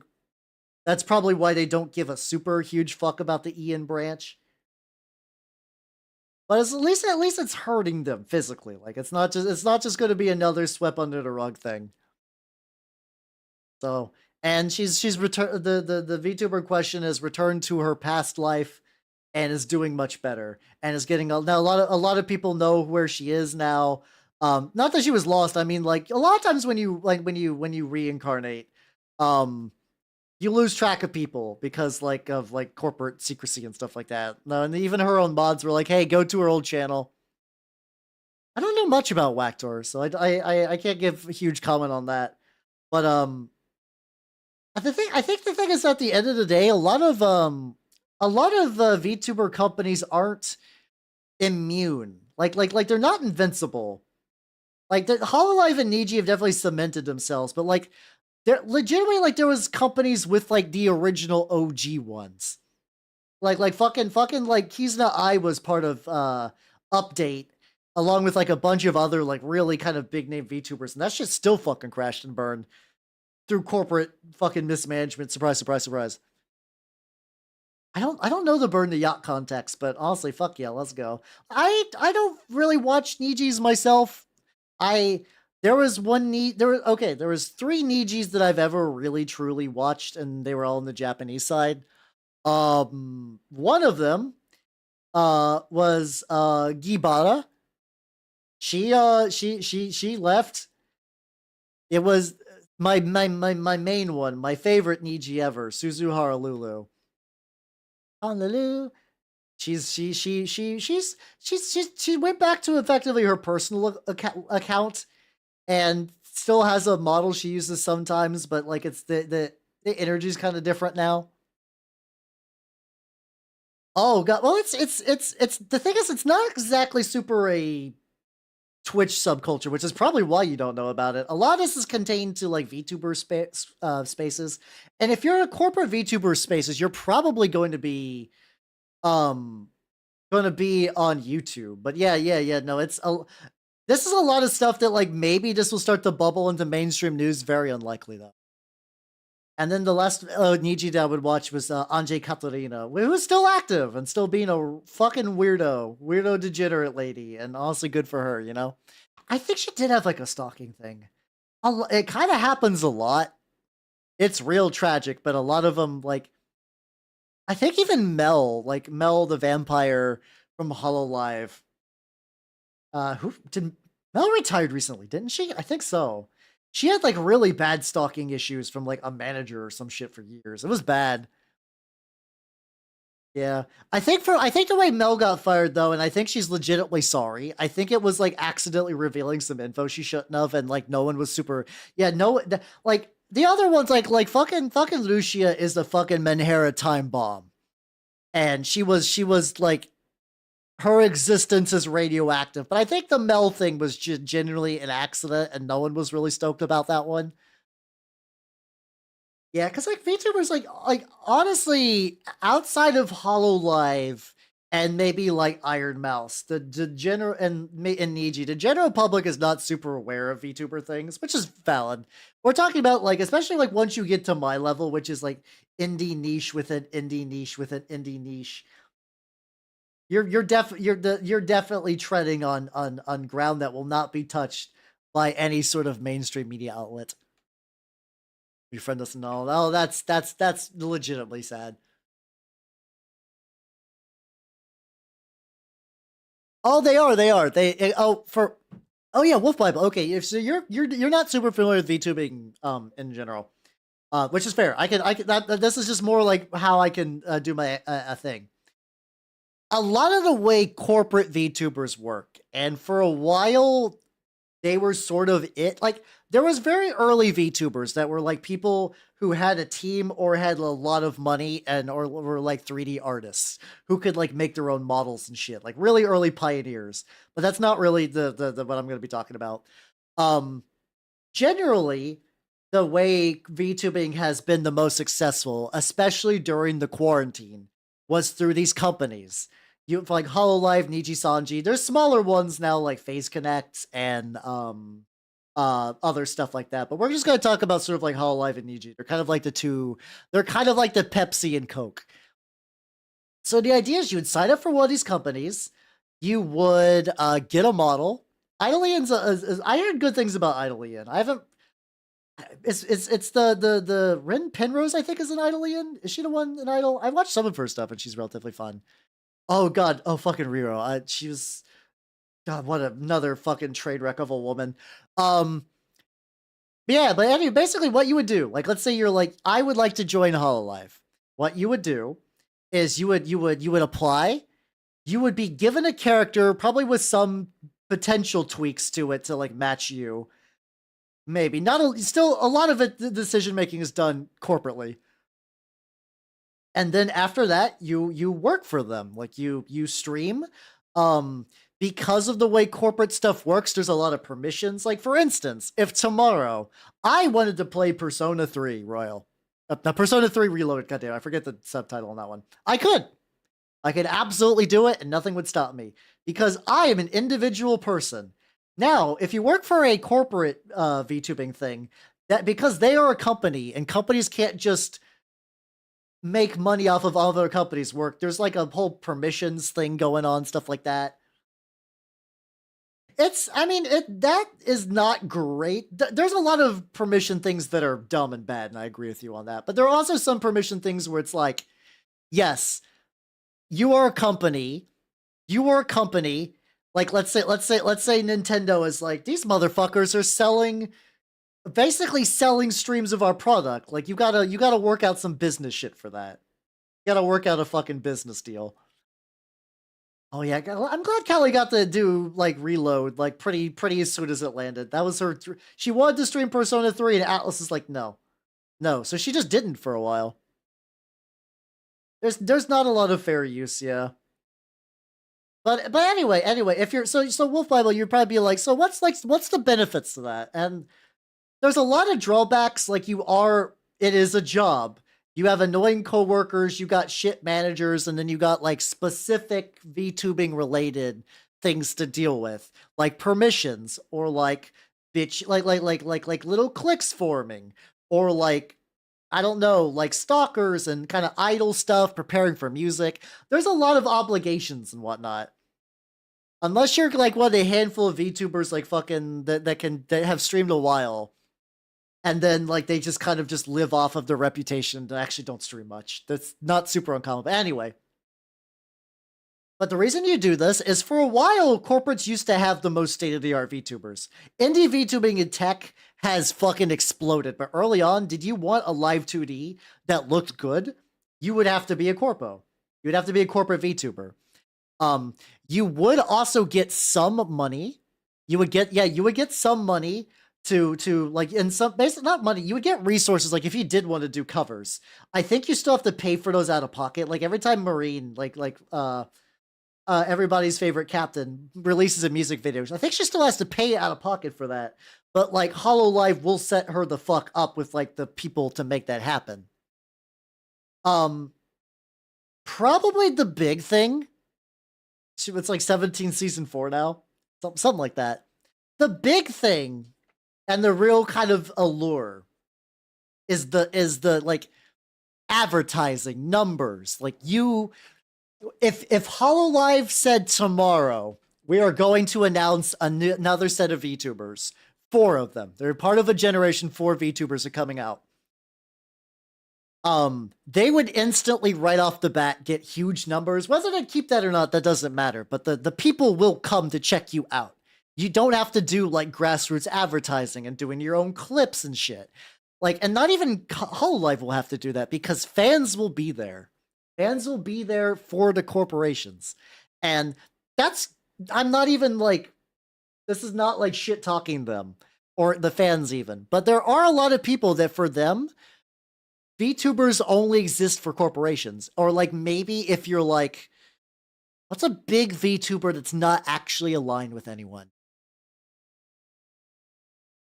I think like maybe like I don't know. I'm struggling to think of a couple. Like Girl DM Snuffy. I didn't know if I want to count them because they're kind of in a V Shoujo adjacent clique, but we could say those. We could say those. Is Iron Mask not in V Shoujo anymore? What? Nande? If that's true, that is news to me. I would believe it, but wow, that'd be fucking wild. Anyway though, those are all good examples. These are all good examples. These are all those are all great examples. I don't know. Shiloh's independent too. So basically, there's a couple of indies that are huge that like the general VTubing populace knows. A lot of them will not, because like there's different tiers of that. Like all of you, like, you're all on the ground level, the real hipster stuff. You're watching a cartoon elf paint. I was about to say Warhammer. I'm painting Lord of the Rings tonight, which is wild. Like this is a very we're so many niches down, and I appreciate all of my wonderful viewers. I gotta schmooze a little bit. I do mean it though, but once you go to the next tier, there are viewers that only really acknowledge partner VTubers. If you ever seen like a VTuber hit partner and then notice they start getting a lot of people, because there's some that just like use partner as like a mark of quality. You're like, okay, I'm not going to look at a VTuber until they become partner. They're partner now. Cool. I've learned of them. And we'll see where they go from there. That happens a decent amount of time. But then there's also, like I said, a lot of viewers who are like, all of VTubing is Hololive, V Shoujo, and Nijisanji. Like that's it. That's it. There's nothing that exists outside that, or if there is, they do not care. And there's a lot of pull for that. Like there's a lot of benefits you get to that. Like you get a fan base. You get fan discords to talk to people. You get what's it called? You if you draw fan art for them, you get big number. Yeah, it's kind of like that. It's like that Nitrous, where it's like, yeah, like, or even like the people who were like, oh, anime is only stuff that aired on Adult Swim. And like, it's interesting because there's also a very fun thing. Also that you parked your car here. I'm about to not ate as a joke. I'm not like that one guy who ate a plane piece by piece. But like, there's you get a community. You get like a whole thing besides just the VTuber to watch. It's also interesting because and I notice this in male VTuber spaces. Like there are legitimately a decent amount of dedicated male VTuber watchers. But I do notice as somebody who is a male VTuber, and I do a little scouting sometime, not only do they enjoy like having part of the fandom of these kiddies, like the ones that enjoy like the Niji boys, stuff like that, kind of that kind of thing. It is interesting because I've also noticed that for them, the disconnect between the VTuber and the direct audience is a feature and not a bug. So like, especially for like Yume Joshi, like they like to dream, they like to fantasize, they like to talk about how they like their special little lad. But there's a nice safe barrier, which is also why I've seen a lot of Yume Jos prefer like kind of their fictional romances, because it's controllable. It's in like a nice little thing. It's always gets like, cause like the weirdness, the barrier, when that's broken, things change. But like I've noticed like a lot of male VTuber enjoyers kind of like that distance. It's a nice little controlled fantasy. Exactly. And the thing is, though, is you can only really get that in a corpo, because indies is a lot harder. It's a lot harder to reach that because you need that fandom and isolation for. Oh god, I will say, male VTuber enjoyer unicorns are terrifying monster people. They are scary. They legitimately frighten me. I'll say Matthew, have yourself a good night and take it easy. Have a good rest. The reason I say they're scary is because there's some very funny. Yeah, comparing them to K-pop stans is probably pretty accurate. Like the ones that talk about like, oh, when like my VTuber boy object of affection talk to another woman, and now I'm going to create new accounts and spam him with death threats, and I'm gonna pay $100 super chats to let him know I'm disappointed in him. and I'm gonna seethe forever, but I'm gonna do it through really subtle, manipulative ways. It's fucking wild. Well, no, it's a so there's wild VTuber fans. Like you got like the more like a lot of them are more overt. Like when you're going to one of them, well, someone be like, "I want to fuck girl. I'm tracking her periods." Like that kind of person is very real. Those people exist. But there's like it's like a very blunt kind of like out in the open weirdness, I guess. Yeah, but then yeah, exactly. Once oh god, yeah, no, there's the Wolf Bible, the higher end of insane VTuber fans is it's a higher end of insane fandom and stuff in general. Like I'm pretty sure there was somebody who was trying to chemically recreate some VTuber's piss, just based entirely on what she talked about eating on stream. Like I know that's a thing. I cannot remember the VTuber. I want to say it was Mori, but it could. I think it. My brain either remembers as Mori or Ayane. I don't remember which one. Oh, it's Suisei. Okay, I was in the right ballpark. I think. I don't know why. I mean, but you still have to get other chemicals in there too. It's chemistry. Oh yeah, no, it's I mean, this isn't unique to VTubers. This kind of shit happens in like every fandom, unfortunately, to a certain degree. Maybe not the unicorn stuff so much. Unicorn things is kind of like you have to have like a kind of roughly idol setup. I will have to say, Wolf Bible. I'm as I know it, knowing that you're not as well versed in VTubing. This must be fucking wild to hear. This shit must be fucking bananas. You're like, oh, I learned so much. Oh no, I've learned all the things. I've learned so much. I'm both sorry and you're welcome at the same time. It's a fun little dichotomy like that. Also, making very good progress on the lads. Very, very good progress. Even though a lot tonight is painting blue. That's a lot of blue tonight. But yeah. But anyway, going back originally to the very first tangent. I'm excited for my spicy pickles. No, that's not the original tangent. The original tangent, like, there are a lot of benefits to being in a corpo. Like, there really, really are. So, like, it's for a lot of VTubers, the luster has. Oh, okay. I'm glad that's the one that got you. Yeah.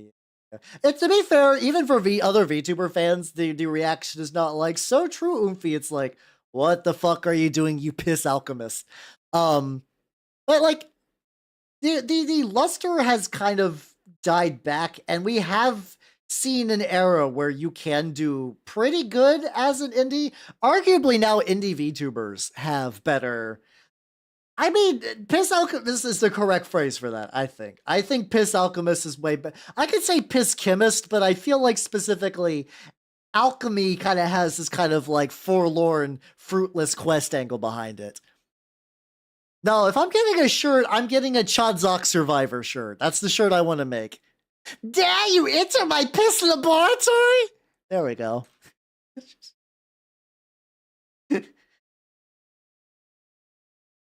Bottles of suicide juice as far as the eye could be. God damn it. I couldn't even finish the bit because I was actively dying. Like it was I could feel the judgment of heaven upon me, and I felt my soul gain weight. Like I'm the fucking dude from Salem who purposely got rocks put on himself so that way his family wouldn't be tied for witchcraft. Giles Corey, I want to say. Or Giles. I could probably I think deep inside my heart is a character voice actor that has just not been properly trained. I think I could I think I could make escaping happen. What's how do? I beat rats. Yeah. I'm not coming. How you doing? Welcome. Yeah, consider what I do. I paint miniatures. Isn't that fucked up? isn't that shit fucking bananas? But yeah, like I've applied. I don't see myself ever applying to Hololive or DG again. Maybe that'll change. I have applied in the past before. because like like I said, there's an appeal to it. There's also, I will say, a very as a hag, the very strong allure of like, yes, you are entering a job and all the job bullshit that like pertains to it. But there's some days at the guild where it's just like, oh, I am dealing with the worst bullshit. I am having to struggle through absolutely not fun. And then the little golden beacon of, you could do this full time, Hal. You could be a full-time VTuber. Wow. And you're like, ooh, ooh. You mean I could stream and I could do what I do now and make make a livable wage? And like some of them even like there's like fucking like Mista back when he was still around, was like, I paid off my house. And you're like, ooh, I would like a house. But like, I also know if I did that. The thing is though, especially the way that that like Hololive and EG act now, I could not do what I do with them. I could not paint miniatures on the regular. I could not do deep dives on on tabletop stuff. I couldn't get drunk and make a wraith through.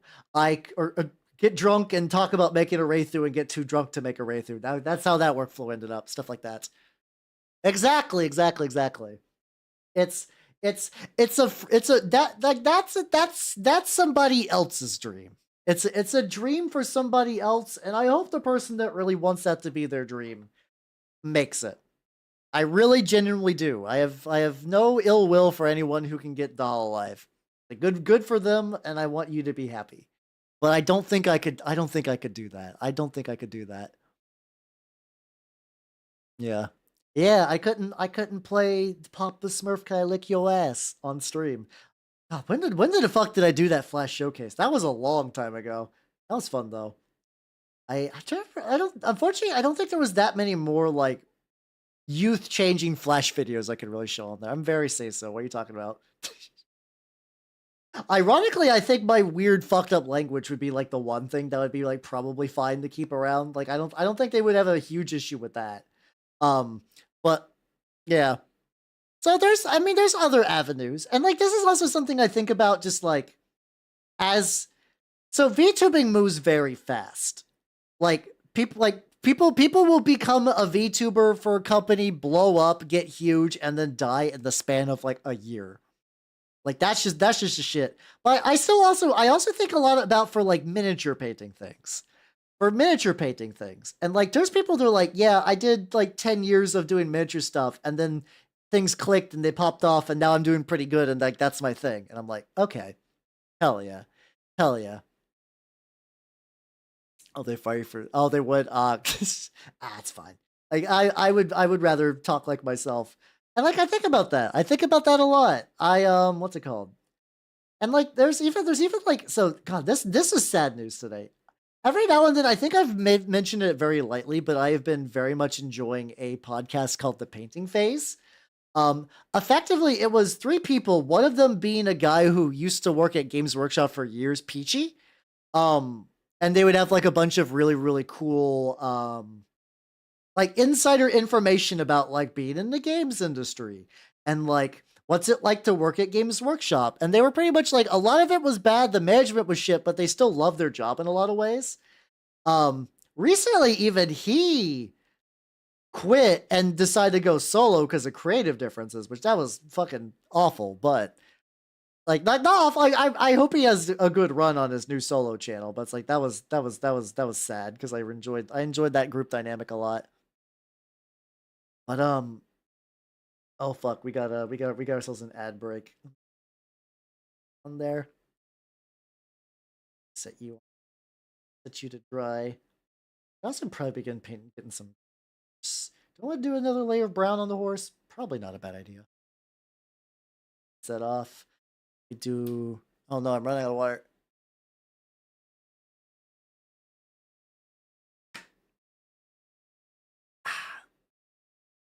All right, there we go. Yay, I'm back. Don't worry. I realized I was on ad break and I took a pause to get some water and I dramatically shaked my head and everything. I must speak like an anime girl. I can't. I'm an anime dude. I can't speak like an anime girl. I can't do that. It's hard. Stretch in. I had a bunch of water, but I would like to very much get a stretch in. Ah, I I'll have to get some. I'll have to get some water at some point in the night, for I have run out.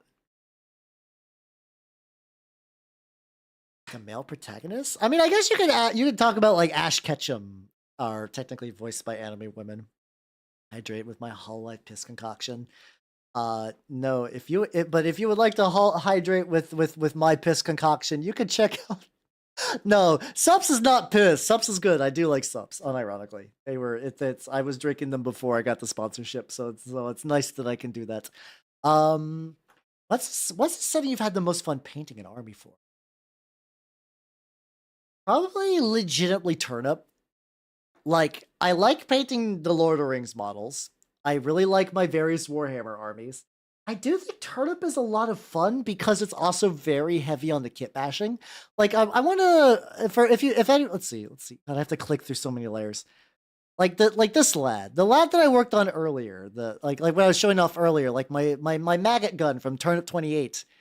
What's it called? I basically scratch built that. It's kind of. The cannon is a 3D print. The gun, like the slug body, is actually a 3D print from One Page Rules. It's supposed to be like a Nurgle equivalent model. I cut the leader off top of it and I glued the slug to it, and then I made like a fake blood connection. I soaked twine in glue so it would harden, and I wrapped it around the cannon and painted that. I used oil washes. I used gloss. I used gloss paint mixed with speed paint, like the red speed paint, so it would create a blood look. How you doing, Goonie? Yeah, we're doing. I'm doing. I tag it under Warhammer because that's just where people typically go to watch mini painting. This is also a Games Workshop property, so I feel doing that. It's fine. I feel no remorse doing it this way. It's a beautiful lad. But yeah, Turnip is really fun. I'm also expecting to have a similar amount of giddiness for Trench Crusade, which I think so. I'm pretty sure I can share the playtest rules on that because they are available on the subreddit for them. Because I didn't consider that when I initially was like, "Oh, I'm gonna do," because like and I've talked about this. I want to do, and I think I need to do more tabletop stuff. I love tabletop stuff. That is my shit. Um, I got a little lazy playing the video games, even though I'm still mini painting twice a week. I got to reassert my dominance more as a tabletop VTuber. Which really, in terms of like, I know there's a lot of VTubers that play tabletop stuff. I'm trying to think of like the ones that are like the most tabletop. Like probably like Kogasa, Dice Queen D, myself. I'm sure there's others I'm missing that are like this is their thing. We're going to be anime people with extra dice. But like I don't do that as much as I did. So I gotta get back on that saddle. I want to make that a regular thing. So we're and I think people, when I did like a very short like, hey, this is Trench Crusade, in another painting stream, I feel like everybody was like, ooh. I know a lot of you were like, ooh, because I talked about this stigmatic nuns with their tits out that are covered in blood for like blood censorship tits out nuns. I know I said that, and a lot of them were like, I would like to subscribe to your web zone, Hal. I'm like, you fucking dorks. You fucking dorks. I'm not surprised. But still. Well, even you guys were still interested in the game. I can see, yeah, the historicals are odd because I think some of the historical stuff is neat, but I also haven't like sat down and really got super into it. Like I keep hearing historical rule sets in particular really banging. But I have not really invested them. I legitimately love basically the look of like every Trench Crusade model and like stuff. It's so good. It's so fucking good. Trench Crusade, very cool. I was like, yeah, we'll go for that. It'll be nice. It's like, hey, I want to introduce you all to a war game that's not Warhammer. Not saying that any of you are like a Warhammer only would never deign to touch a filthy non-Warhammer war game, but it's still nice to have that info out there to be like, hey, look at this other thing you could do. Look at the cool stuff. And you honestly probably some models could be ported from Warhammer. Like if you're just like putting together like a list, like you got some guard, you could, depending on like how tech heavy your guard is, you could probably get away with using some, or even at least temporarily while you're like testing it out and getting a good feel, or like some other similarly not designed for the game models. You could technically do parry historicals and just give them rifles and be like, all right, they're your little Crusader lads. They're going on a grand adventure. Too rich to care about. If we're going for elitist, if we're going for money elitist, we're definitely going to Horus Heresy. But yeah, well, it's more like, what's it called? It's more like it's kind of going back to the mindset of like, hey, we only like it's like corpo VTuber viewers, but for war games. For a lot of them, Warhammer is war games, and they really have no interest in getting into anything else. But also like the benefits, yeah, the benefits. You have a community there.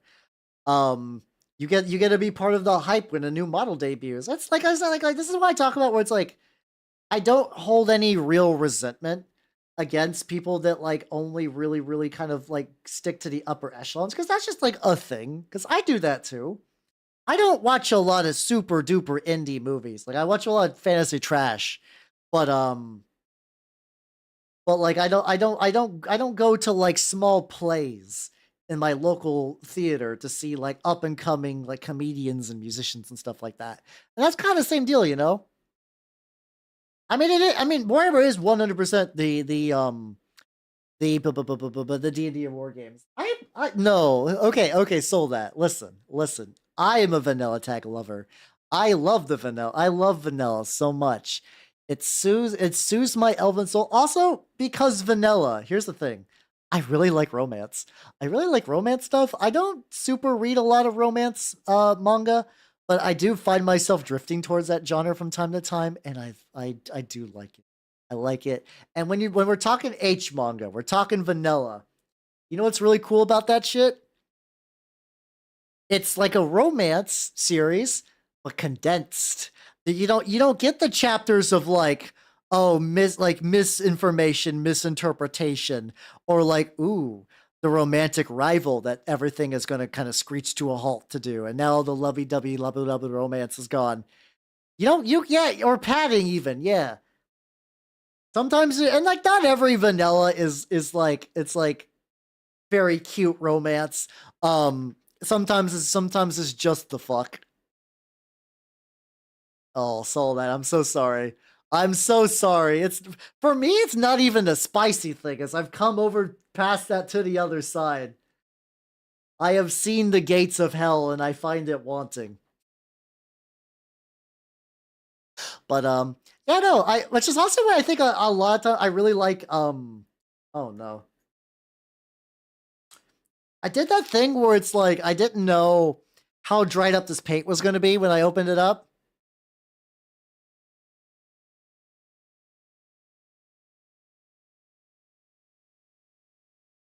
Well, that answers that question. How old is this? Oh, this is from 2012. Oh, this must have been when I was painting Legion of Everblight. This must be a Legion of Everblight era Hal paint. Ooh, okay. So that one's old. Oh, goodbye. There we go. Do I need to recycle? No, I'll keep that. I can just.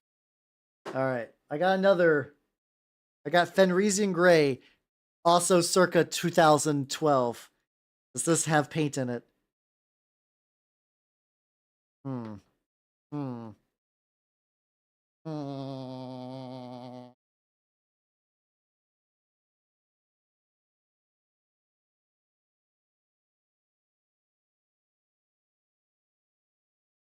Well, the thing is, this is why I switched for the most part over to I've switched over to Vallejo and dropper bottles because I hate the fucking G-dubs pot. But there's some colors I do have. Okay, this one goes relatively well. I think this will work. A little bit of that, which has been shakenated. Put that on my palette. I'm gonna do some dry brush testing. But I'm gonna use this one. I'm gonna specifically use this one that I 3D printed because, like, good model, love it. With 3D prints, they are made for me to test. I'm going to using my brush on a there we go. There we go. I have my dry brush palette, which I have.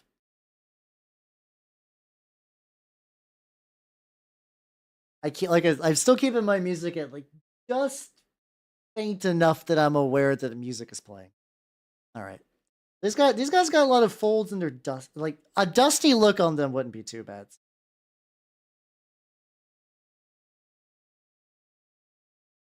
Still probably a bit too thick. Let me really shake that shit out.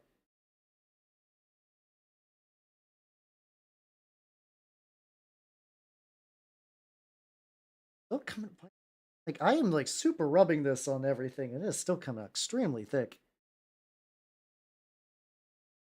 Okay, I think I'm just now getting into consistency I want.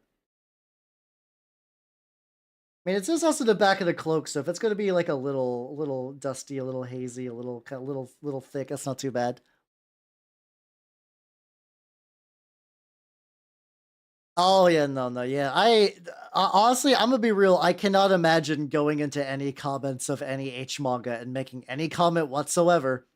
I do not want to perceive other people in those. That sounds like hell. Like going into the trenches of that. There's like still some angles on this where it's like still very thick. This also might be one of those things where the oil wash will kind of like tease it out a little bit. That's fine.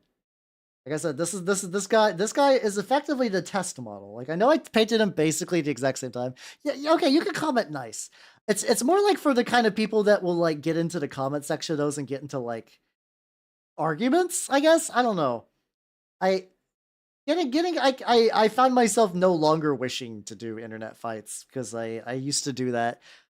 It's mostly just like edition war things for like D&D and stuff like that. It was not that I was fighting. It's more like I was kind of like one of those people like, oh no, you're just misinformed. You're making statements that don't make any sense. Oh, clearly, no, you just need a little bit more information. I got that. I can help you with that. Like, no, that rule doesn't work like that. And like, no, and then it's like, oh no, they just want to be a menace. They just want to be a menace, and it was never about them like misknowing something like that. And then they're like, and a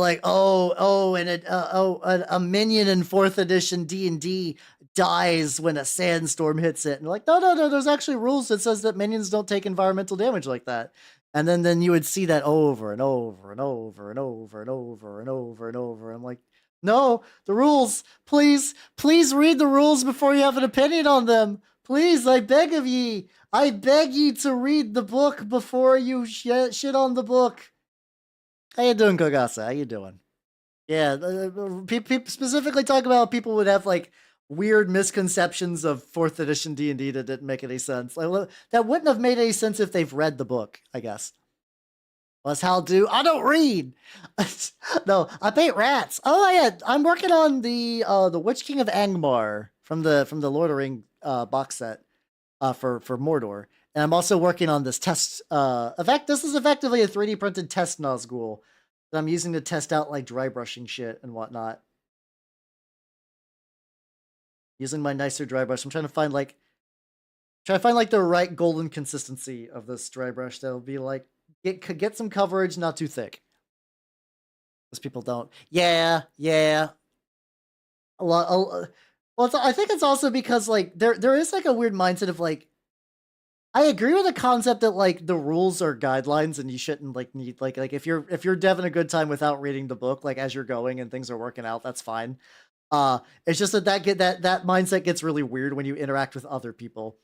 Like, I totally get the idea of like ignoring rules or changing or modify them, but there's people that have like, once again, weird decisions, weird decision making based on what they read, and they're like, this is how the rules work. It's like, no, no, you made a fucky wucky. All right, so from the front, looking pretty legit. The back is definitely like, I think I can dry brush my way into this looking better. Where it's like, like this color will be sort of like our heavy or dry brush. Where it's gonna mostly cover basically everything, except for like the really deep recesses. And usually the kind of downside to doing it quite this thick is like you kind of get like a powdery kind of texture to it. But once again, he's the funky ghost man.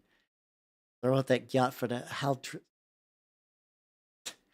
Oh yeah, gyat means ass. Okay, I legitimately had to look that meme up at one point. I legitimately went to Google and was like, what does stick your gyat out for the Rizzler mean? And because like I knew Riz, so I figured Rizzler was just like a extrapolation on that. And I didn't, but then I was like, where the fuck does gyat come from? And I was like, okay. And then they're like, gyat comes from gyat dam, which is goddamn, which is referring to ass. And I'm like, I would have never found that out through context clues. Not even a single bit. Not even a single bit. Yeah. I mean, with tabletop games, a lot of ideas have been done somewhere. Like, the industry has been around for a while. Make a gyat roll. There we go. There we go. I'll make one of those like lasers and feelings hacks. So lasers and feelings is is effectively an extremely rules-like game meant to emulate, what's it called? I thought it's X-Files. No, that's not right. Meant to emulate Star Trek, with the idea that like things in Star Trek are basically solved via lasers, like spaceship stuff, combat, whatever. Or feelings, which is talking about your feelings and empathy and stuff like that. And they made they made a game. Effectively, you have a stat that's a range between lasers and feelings. And that's it. That's all your stats. If you have a 6 in lasers, you have to have a 4 in feelings. They have to add up to 10. And one of them you try to roll over, and the other you try to roll under. So having a high lasers will make you good at combat, but you will be really bad at like empathy things, which in the Star Trek environment is supposed to be pretty serious. And if you get a critical, which I'm pretty sure is getting the exact 1 in 10 number, you get laser feelings, which is when lasers and feelings coincide in perfect harmony, and you basically crit. Mr. Rogers, I don't know what you do for a Mr. Rogers tabletop RPG. I'm sure somebody's probably made an edgy version though. Yeah, hold on. Let me do a quick dab off of my dry brush. I can, like, it's a 1-page book. I can look up lasers and feelings right now and just put it on screen. Yeah, I guess you could technically. Yeah, I guess Care Bears could also be ran almost like with the game. There we go. This is like, I don't think it's the progenitor of these kind of games, but it was a very early example of like this style of 1-page rule set. There we go. There we go. This is the entire game, lasers and feelings. So yeah, you choose a style, you choose a role, and then you do the laser and oh, this uses a D6. I thought this uses a D10 for some reason, but it's basically the same deal. Let's see. If you roll your number exactly, you have laser feelings. You get a special insight into what's going on. There we go. Yeah, like I said, it's effectively a rules light way to try to make Star Trek, which I think it does relatively well. I don't think there's a smoking sexy style, no. Fortunately, there's a majority of wait, what about therapist player base? Oh yeah, no, I remember there was a 3.5 book called like Strongholds and something. There was a 3.5 book I remember that's specifically about like having like player-owned businesses and player-owned property, and it was a lot of charts and numbers that didn't make sense because nobody in tabletop understands numbers. Like, there's people that know dice probability, but when I'm talking about like how much should a D&D business cost, nobody knows. Nobody knows that shit. It is entirely off the cuff, and it's wild. I don't know if there's a smoking sexy style. I don't know. Let's get some more of this on the palette. Well, like it's not just in like D&D. Like Warhammer is really bad at that too.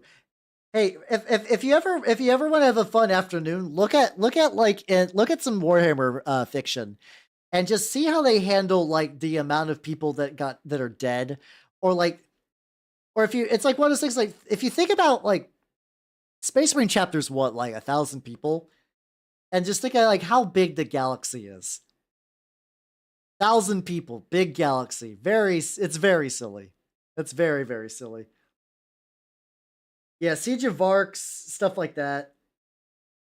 It's almost universally in Warhammer. The numbers are all made up and nothing matters. Yeah, or the Ultramarines, or like if a chapter loses like 100 men, and you're like, oh, that's cool. That means the battle's brutal, and you're like, hey, wait a minute. There's only 1,000 people in that chapter. How the fuck does that work? Or like how like the way that recruitment happens. So it's like, oh yeah. Like to be a Grey Knight, there's only 1,000, and that like out of all the recruits, like a bunch of them die and like in the initiation process, and you're like, there should never be a single Grey Knight based on everything you just said. Based on the provided information, no, there are 0 Grey Knights. You are huffing paint. Well, that's just because like when you read a book and you see big number, you're like, ooh. Even if it logically doesn't make it. Oh, there's like a lot of water in this. I was like, this paint is very watery. So I'm like, it's dry brushing very, technically kind of nice, actually. Not gonna lie. There we go. This is a little drier, but still good.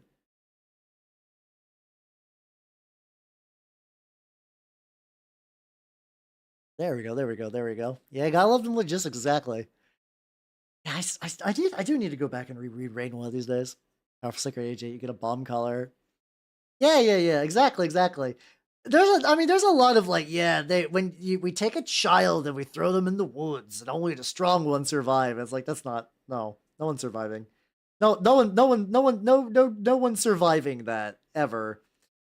Or like when you get into like a lot of the, like this, like Space Wolves also have a really rough one where it's like, yeah, you're just going to Fenris in the woods. You got the fucking Catus Helix, and you're having a real rough ball tripping while you are in the goddamn snowstorm of a death world. Like, okay, buddy, you're funny. You're just funny little numbers are crewmate, but like it's really it's the same thing about like I've heard this like for riffs effectively. Also, is real bad with numbers, which tracks like really hard based on everything I know about Palladium as a company. A lot of times it's just like whenever you see a big number, just replace that with a lot. Like how many Space Marines died on let's say how many Space Marines died in Vrax? A lot. Just say a lot. And you're like, that's gonna make 100% more sense than anything G-Dub's gonna make. 100%. Oh, Marines are all dead and gone. That can also work too. Let's see. I could do it. I escaped Viper Space. I'm glad you managed to get out of the basement. I'm glad. Sapphire Rats will single-handedly go back in time and win Vrax by herself, and then also kill the Daemon of Slanesh that is Viper the Rapper. So I'm so happy for her. She's so strong. Oh, your spine. Oh, Kogasa, no. You gotta keep your spine intact. Don't break. Okay, I think the dry brushing is turning out much better on this lad, actually. Like much better. I'm trying to also use a little bit more of the Artist Opus dry brush technique stuff, which is a lot of like getting it really thinned out. Like you get the dry brushes really, really thin, and you keep your dry brush kind of moist a little bit, like a little damp. I think it's turning out very good. It's falling, the trillions must die. I mean, yeah, because like the thing about my read on BattleTech has sort of always been like BattleTech is. That's not good. Um, hmm. That's troubling. Huh. Witch-king of Angmar's little dongle has, I've de-dongled it a little bit. Hmm. Hmm. How do I, What a, Okay, what's the damage?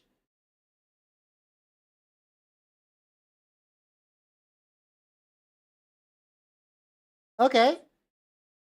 It can be bent back into place. We good. We good. We're fine. Okay, there we go. There we go. There we go. We're fine. We're fine. Also in the model, like he's got, for the most part, his little stuff, his like little belts and stuff are still dry brush, but it's like the bottoms are metal, I guess. Sure. Okay. All right, so let's try another thing. All right, so we got the lad. I also have a pale gray from Vallejo, which is even closer to a white. I'm curious if I can get like one more. Like if I can get like one more good layer on that, like a very very light dry brush.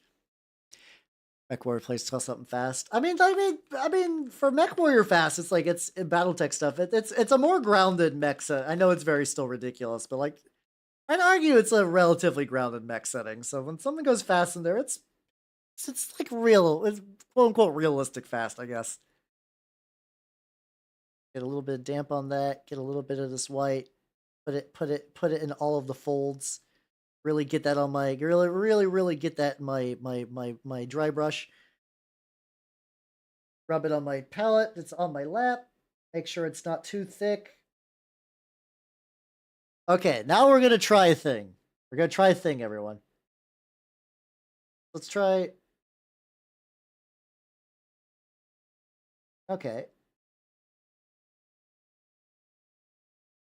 I'm continuing to ride that line where it's like when is the dry brush affecting things? Like if like how light can I get the dry brush before it no longer becomes real?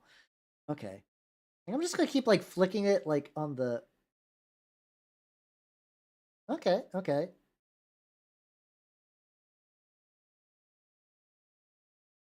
There we go. I'm trying to add like maybe like a little bit more white highlights with this.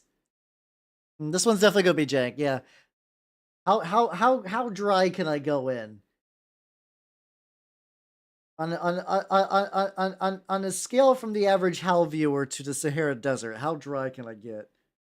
Sorry, that's a very dumb joke. I'm doing the thing. All right, let me see. I'm gonna like brush it very lightly on.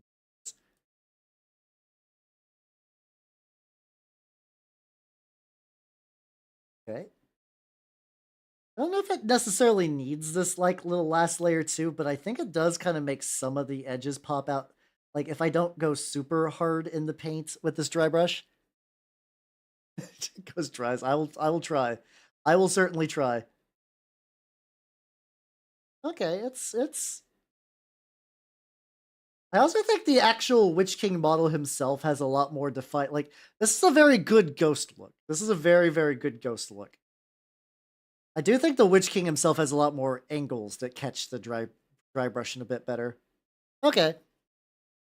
That turned out pretty, you know what? Considering that this got done in one day, very cool.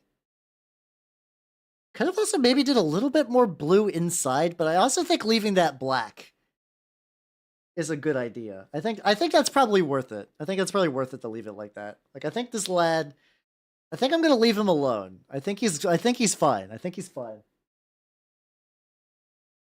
I do want to give him an oil wash though. I do want to give basically all these an oil wash because I love me oil washes. That's really about it. There's no deeper reason other than oil wash good.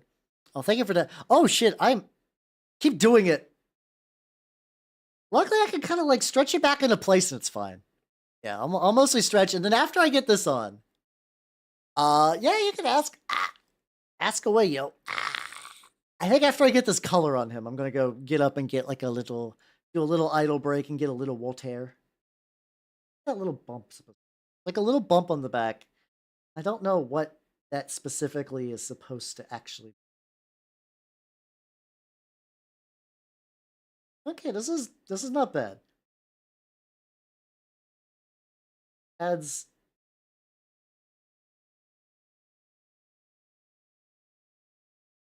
This does kind of make it a bit more ghosty. Okay, let's try on the front. The front is the fucking smorgasbord of things to like catch details on. Especially if I go like down a little bit, get a little bit on them edges. It's still a little wet too, but like the weird thing is Ars Opus is like you actually don't want to have your dry brush be completely dry. Like you really want to what's it called? You really want to keep it like slightly damp. Which is interesting. There's a lot honestly about dry brushing that like learning from them. I'm still have a long way to go, but they do some like legitimately wild shit. Also, how you doing, Crichton? How you doing? Why are you sorry? Why are you sorry? How you doing? How you doing? Look at the Witch King. Look how good he's turned. The little spike has been thoroughly fucked up, but other than that, oh, thank you. I'm glad you like it. A lot of this is being carried by dry brushes, but I think he's a good model to dry brush because it's like it's not gonna read as black as the actual one, but I think it's gonna read better on like showing like little.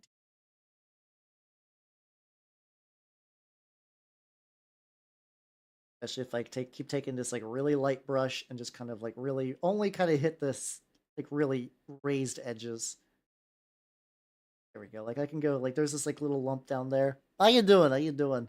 I've been working on him, and actually I should keep the other guy around. I was like, put him to the side. He's definitely served his purpose as a test model. As a test model, this lad has performed nobly and selflessly. Actually, hold on. This is actually just like right now the perfect consistency to kind of blend this a little bit. Oh. How you doing, Chieftain? Welcome. I'm working on my lads. Look at the lads. This is a night of a lot of progress getting done. These are not the most complicated models. These will be probably some of the simplest ones I will ever paint on stream, but I'm okay with that, you know? I'm okay with that because that means I get to walk away with like 2 models ready for a wash, and then let's see. And that just means it's more likely I can put them on the tabletop at some point. Yeah, there we go. Yeah. Honestly, I think dry brushing in general is very good for you. Yeah, like a motherfucker, a ghosty, wraithy look. There's just enough connective tissue on that little spike that like every time I bump it, it still kind of like just leaves just enough. Just enough I can kind of touch it up, which is very funny. I'm gonna go in the back and get maybe just like one more quick.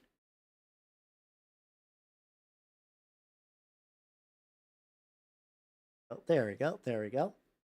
And for the mortal lads doomed to die. Exactly. Let's see. 3 options: a Byzantine shield design with a red on a yellow cross.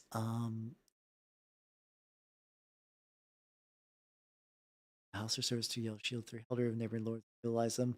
I will say, in general, avoid yellow as much. Like depend. I guess it really how much do you want to paint yellow? That's really, in my experience, what's going to be the big thing. Like legitimately, if I say maybe consider doing the one with least yellow, like sold that in the future, we'll thank you for that. Not all of these are actually. Most of these aren't 3D printed. I'll show you which ones are though, because some of them are. Hey, let me dry that off. I do also need to still get a drink and take a short idle break, but let me show these. Let me show these real quick. So these 2 are from the what's it called? These are from specifically the these are from the Mordor Battle Host. So these are official Games Workshop Lord of the Rings models. This guy This guy is a 3D print. It is from Warp Miniatures. No, that's a spider lady from James and the Giant Peach. For people who missed that conversation, everybody, I have to revive this. I think Miss Spider from James and the Giant Peach would be doing fucking numbers in the year of our Lord 2024. I don't think in 1996 they were ready for her. I think now she would pop the fuck off. I'm gonna delete this picture though. That's a fucking rad movie. You are right. Let's see, we don't need lasers and feelings on here anymore. There we go. This guy is from this set from Warp Miniatures. I like these guys. They do some contract work for Turnip. They're the ones. If you've seen An Army of Garden Gnomes, they are the ones who made those. I was wanting to work on my Witch-king, and I saw that like literally the day before, and I was like, "Fuck, they know, they know." Did you get anybody? It's been a while since I will admit it's been a while since I watched it, so I'm very rusty. Oh yeah, I gotta get this guy's little sword back bits. Hold on. We could do that and then I'll get a water. Then I'll get a water. I keep finding excuses not to drink water. Yeah, it turns out the print turned out really well. And my printer is not great.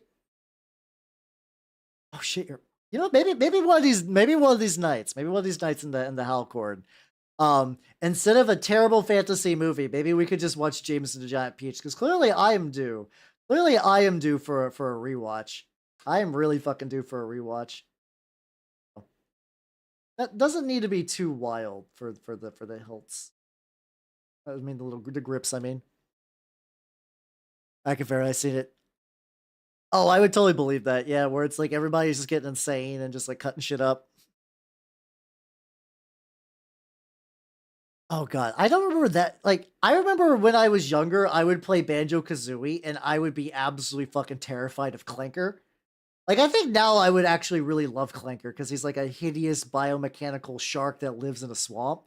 But I remember as a child, I would not play Clanker's Cavern.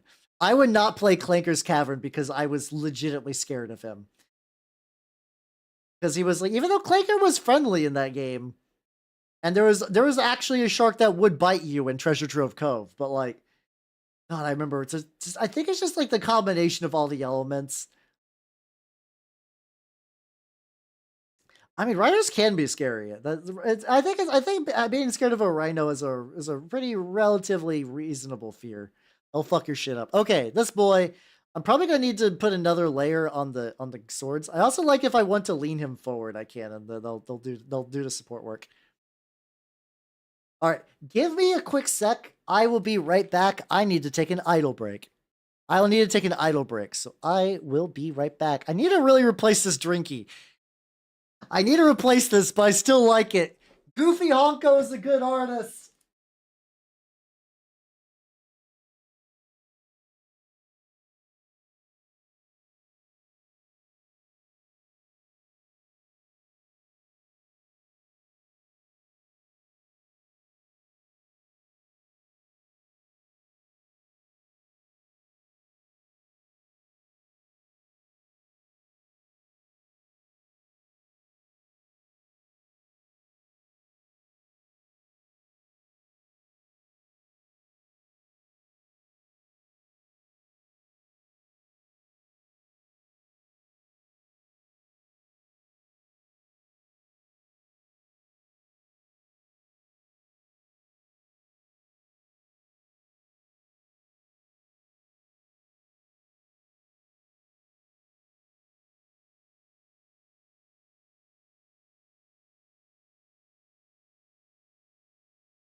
Alright, I have obtained Voltaire.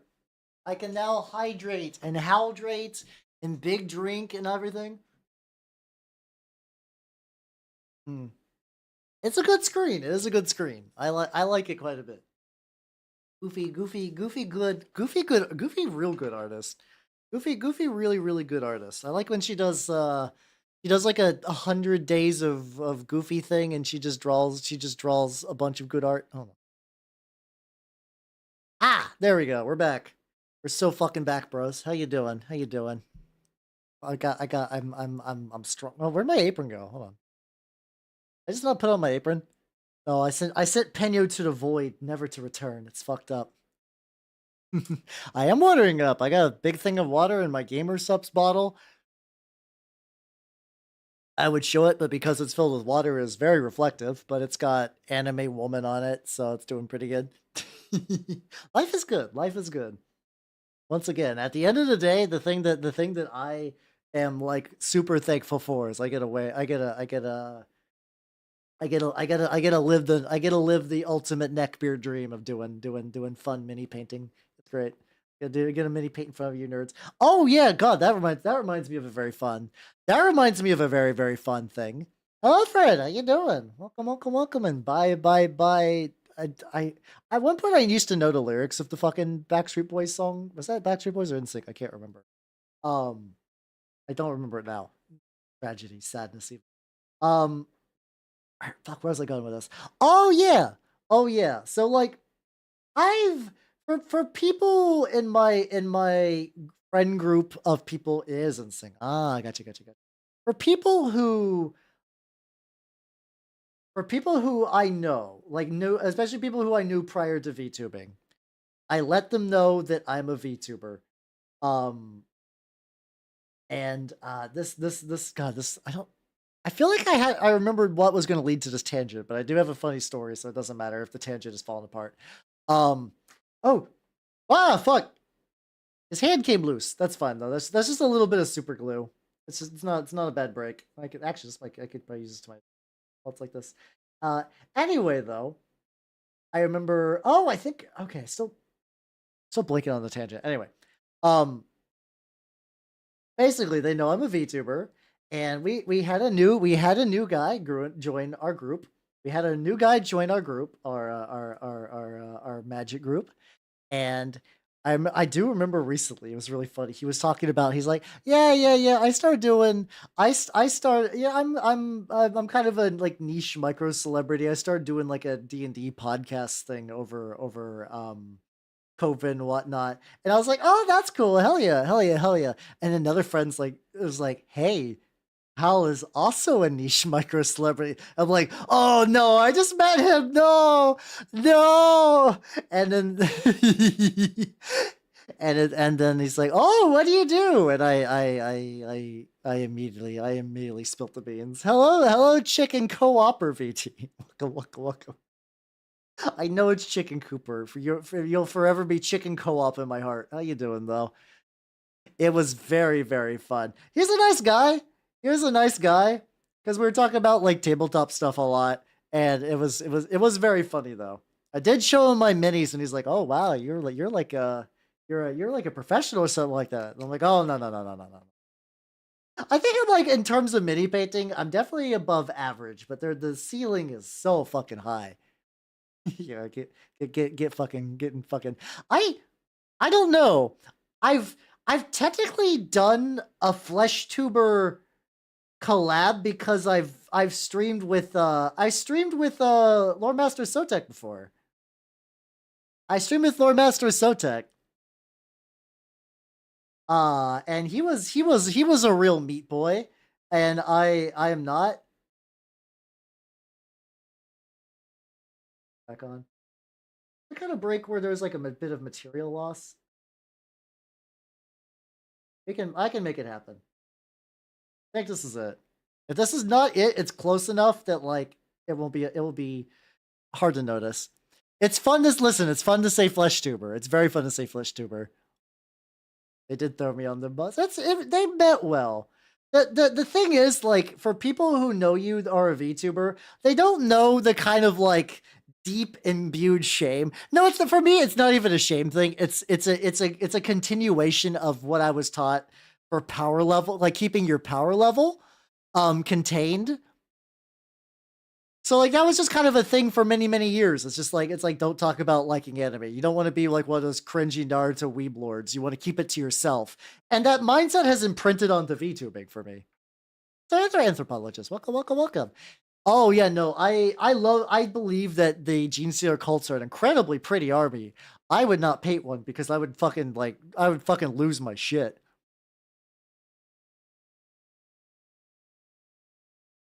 It's not by my hands that I am once again given flesh. There we go. That's what I'm talking about. There's a character actor buried deep inside of me, begging to be free, and I just haven't fully gone off my shits yet. I have not fully gone off my shits just yet. Doing? Oh yeah, I could just get like the inside of the horse's mouth and get the little hooves, get the teeth and everything. There's a wide variety of horse. I figured the horse would be the last bit, you know. I figured the horse would be the last bit.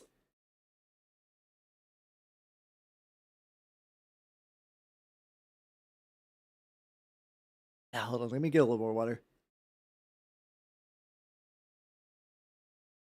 I was going through water for a bit. Perhaps the same could be said for all really. The sad thing is I know you're all making references, and I'm like right on the cusp of trying to remember what that reference is because I feel like I should know this. I feel like I should know, and I'm blanking, and it's driving me fucking nuts. What is it from? Please, please, Uncle Hal's memory knows so good. Oh, okay. It's fucking. I have actually not seen an Indiana Jones movie. Or oh no, it's Castlevania. Fuck. Okay, the Kali Maw threw me off. I've also only played Castlevania Bloodlines and Castlevania Aria of Silence? The one of the Game Boy ones. Aria of Sorrow. Aria of Sorrow. I feel like I would probably like Symphony of the Night. I know it's like one of those games that's considered like a classic and like everyone should play it at least at one point in their lives. And I know the fucking Dracula scene gets memed on a lot. I also need to get bases for these guys. Oh yeah, let me show you a base thing recently. Oh yeah, the one that has all the Death Note designs. They look fucking wild. So I found some STLs. This is gonna be the dumbest shit ever. I found some STLs for rocks, specifically rocks that go well on bases.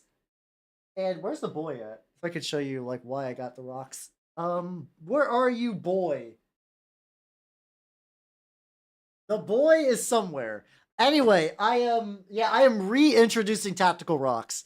This is for my not chaos. This is for my Warriors of Darkness. Warriors of Chaos, god damn it. My Warriors of Chaos. I'm rebasing my Demon Prince. And I was like, I need some rocks, but I would also be nice because I'm probably gonna be doing a lot of these. I was like, oh yeah, I can 3D print some. Yeah, I combined Slaves of Darkness and Warriors of Chaos into Warriors of Darkness, which, mind you, is basically the same thing. Playing Heaven's Ward again would imply that I played Heaven's Ward. I got to the end of wait. No, I have done Heaven's Ward. It's Stormblood and Onward that I did not play. Because I don't know. There's a lot of factors that led me to stop playing Final Fantasy XIV, and I have zero. I'm sure the story's good, but I have zero interest in ever picking it up. Oh yeah, no, a lot of Crisis Protocol minis are gorgeous. Well, they're pretty good. If we're talking gorgeous superhero minis, though. How you doing, Echo? Welcome, welcome, welcome. How you doing? How you doing? Talk about the most gorgeous superhero minis on the market are the Batman ones. There is a Batman game run by a company called Knights Miniatures. Unfortunately, because it's Spanish, it does not have very good reach. But oh my god, they are amazing. Specifically, like if you what's it called? Specifically, if you go by their paint jobs. All of them have really, really good paint jobs. I mean, Sapphire Rats, I've been pretty out in the open about like I've not watched a lot of I like movies. I just haven't seen a lot of the classics. Let's see if I can get like a good picture of like a well-painted crew for the Batman miniatures game. You see, there's so many very, very good crews for them. Because basically the idea is you basically have like rival games that fight each other. Let's see if I can find like a really, really good example. There's so many choices. You know what? We'll just do this one. This one I think is specifically based off of the new movie, like the Robert Pattinson one. But like these minis, especially with the paint jobs they have, are so fucking insane. I only watch shit movies. I only watch the most garbage town of movies. How you doing, son? Welcome, welcome, welcome. How you doing? How you doing? All right, everybody, check these out. Look how good this game look how good these minis fucking look. Like, in terms of, like, both recreating an actor and making, like, a good-looking miniature. And once again, the paint jobs are phenomenal. If there's, like, Spaniards can paint some miniatures. I think they're, like, about roughly the same size as Crisis Protocol. How you doing, ours? Welcome, welcome, welcome. Yeah, no, all the paint jobs are insane. Let me show another crew real quick. Let me show another one. That's the thing when I say, like, when people are like, "Hal, you're good at painting," I have to compare to myself against Europeans. And, like, that sounds weird, but, like, there is a very strong miniature painting tradition in Europe, and a lot of the real high-end people come from Spain, specifically. Like, it's very good. Let's see. Oh, there we go. Let's check out this Riddler gang. So the premise of the game is you basically play the different gangs of Gotham, or like Batman and the police. And they're like, it's the thing that I love about it too. That was pretty like that's a pretty grounded, right? You're like, okay, this is based on the movie. Pretty serious. Hey, America invented a lot of cool stuff too. But anyway, I'm going to show you the Riddler gang, which is more comic style. Like, look at this shit. And I say shit positively. Like, look at this. Look how good Americans invented America. They just didn't know that they were born British. But yeah, you get the fucking spandex. You get the fucking, I love the big boy with the fucking mutton chops in the back. You got the guy with Uzis. You got the Riddler himself actually looking really cool. They did. They absolutely, hold on. Yeah, they absolutely painted stubble. Painting stubble is I don't paint a lot of miniatures that would have stubble. It's not super uncommon. Like, a lot of Space Marine players paint stubble. Oh, let me see if I can find one more. There's one more thing I really want to show, because they go deep. They go deep, and like, hey, like not only are they doing like comic kind of accurate ones and movie ones, they have deep cuts. They have deep cut miniatures. I'm going to show you my favorite. If I had to buy one of them, I would get this one. I would absolutely get this bastard because I love him. I love him on every level of my being, and the mini is phenomenal. They have all of the goofy, even better than Batmite, Eraser Man. And like, look at this. I mean, once again, hold on. Mwah. Chef's kiss paint job. They modeled the legs on the model where they're being erased, and like every single stupid Batman villain you could possibly think of has a model. They have Calendar Man. They have Condiment King. Like, it's unironically insane. Hold on. I do. Okay. I know I said I was going to do one more. I need to show you. Calendar Man is also up right now, and he's also very good. He's also very good. Condiment King, not condom. Oh, they got oh, okay, hold on. This is just gonna turn to me showing you the Batman minis game. I'm okay with this. That's Calendar Man. They have a Kite Man. They have a Kite Man mini. And it's really good. It's really good. Apparently, you can run the Penguin and then run all of like Batman's minor rogues gallery with the Penguin as your leader, and it's really good. Okay, this will be the last one. This will be the last one. I'm gonna show you all Kite Man. This is the last one. I have to say it's the last one. Yeah, because I think Penguin specifically has like some strats that minor henchmen, because these are all considered hench. There's like the villains and heroes like Batman and like the Joker. There's henchmen, which are like minor tier baddies and like assistants to villains, and then you got thugs, which are just like the guy, like in the Riddler one, which is just like the guy with the club. That's him. Okay, last one. Last one. Look at Kite Man. Look at fucking Kite Man. He's got a thumbs up. He's got his kite. He's got a fucking dust cloud, tactical dust cloud, so that he's in the air, which is a cool touch. Like, it's so good. It's so good. It really legitimately is. There's a couple problems though, with the game. The game is apparently fun. The problem. Hold on. I'm just gonna put Eraser Man back up here because I'm gonna cover my own middies with Eraser Man. I love him. I love Eraser Man so much. The issue is because like the game just doesn't have very good outreach outside of Europe or specifically Spain, from what I understand. Like their company's really bad at pre-orders. They don't really sell super well to overseas distributors.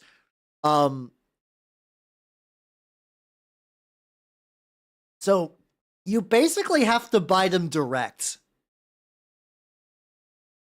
which is fine in terms of like, I would like to acquire a model. I would like to have a model from this game, just like, just to paint and have fun with. But it means you will never find the game unless you specifically get a bunch of stuff. In that case, I'm jelly because it's in every LGS I've been to in a vast majority of the United States. They are just not for sale here. It's just not a thing to have access to them. Listen, if Night Miniatures sent me some of these fucking models, I would paint them. The other thing, which is weirdly like a downside of the of how good they look. No, they do not do STLs. No, they do not, unfortunately. Another downside, and this is something you don't think about, but think about this. You saw how gorgeous they look, right? Now imagine you wanted to paint them, and you're not a professional Spaniard. All of those gorgeous paint jobs are very demoralizing. Like, there's legitimately reasons why Games Workshop has the heavy metal team.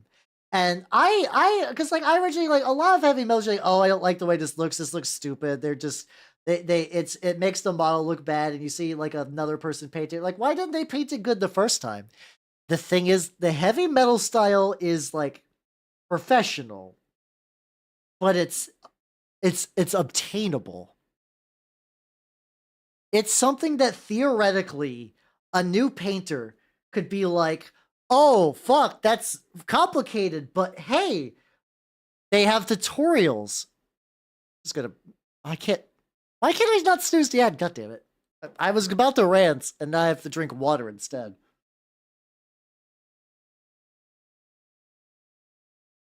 I have to drink water instead. This is bullshit. I hate water. I hate water, and I hate fish. That's not true. I actually love fish. Fish are delicious. I'm a big seafood boy. I'm a big seafood boy. I like my seafood very, very much. Where's my brush so I can paint the eye of the horse? Okay, we're back. We're back. Anyway, so like I say, you're a new painter. You see heavy metal. It's good looking, and like I'm gonna say good looking with like a usual caveat of like if the style doesn't do anything for you, that's fine. It doesn't do anything for a lot of people. But it's an obtainable good. Meanwhile, let's say somebody loves Batman. They love Batman a lot. And they also like miniatures. Wow. And you would like to paint Batman. Whoa. And then you see this. And you're like, what the fuck am I gonna do there? Like, you're gonna do like a smudge, like a newer painter would do like a smudgy yellow. And even I could do this pretty good, but like, look at the fucking eraser cap. Look at the fucking eraser cap. They painted chip damage on the fucking pencil lines. Yeah, he has eyes under the costume. Like I would legitimately, if I got this, I would just paint those eye sockets black. And that's what it's like. You could paint the eye sockets black, and no one would give you shit for that. It would be totally reasonable to do that. But like, Jesus Christ. But they're hard to get, they're hard to paint, and they're like reasonably pricey. Like you could get a gang for like $100, which isn't bad. I think individual like models are maybe, unfortunately, like the Games Workshop, like $30 range. I haven't checked in a while. So you have to ship from Spain models that might take a while to be there to get to you, and then you could fuck them up. So it's like, I could see why maybe this game hasn't taken off. If they had better US distributors, I think that would definitely help. If you could just go to your store and on a whim buy a Batman starter set, and then just like fuck around and just be like, I'm just gonna work on this a little bit. You know, I'm gonna build up. Also, I just realized the horse has a line. Did I include a leg on wrong? The leg fit fine, but the connector point is just not there on the leg. It just trails into nothing. Whatever. That's fine. Yeah, I don't know where I fall on the Marvel DC thing. I think I grew up with Batman, so Batman does have a little special place in my elfin heart. I've heard good things about Bushido, but I've not looked into them very much. But for context, Bushido is a Japanese war game. Like, okay, I don't know who manufactures it. It's a war game about like, it's like L5R, where it's like, I think it's Japan-ish, but I don't know if it's necessarily Japan. But there's like samurai and fucking kappa and shit. You know, all the stuff you would want. I'm still, even though I'm relatively old, I'm still very much a modern breed of weeb, where I like anime and video games and whatnot. Now, if I was the previous generation of weeb, where like I was into samurai and ninja and Bushido, then I would probably not be able to do a whole Bushido rant. But I am not in that sort of category of weebery. That might be Laserdisc era, unironically. That might be Laserdisc era. I wish they had a samurai. Pizza Cat's faction. They fight crime, take orders, and hold on. The big cheese is after them, and they don't care. They fight crime, take orders, and cough up some hair. Samurai Pizza Cats.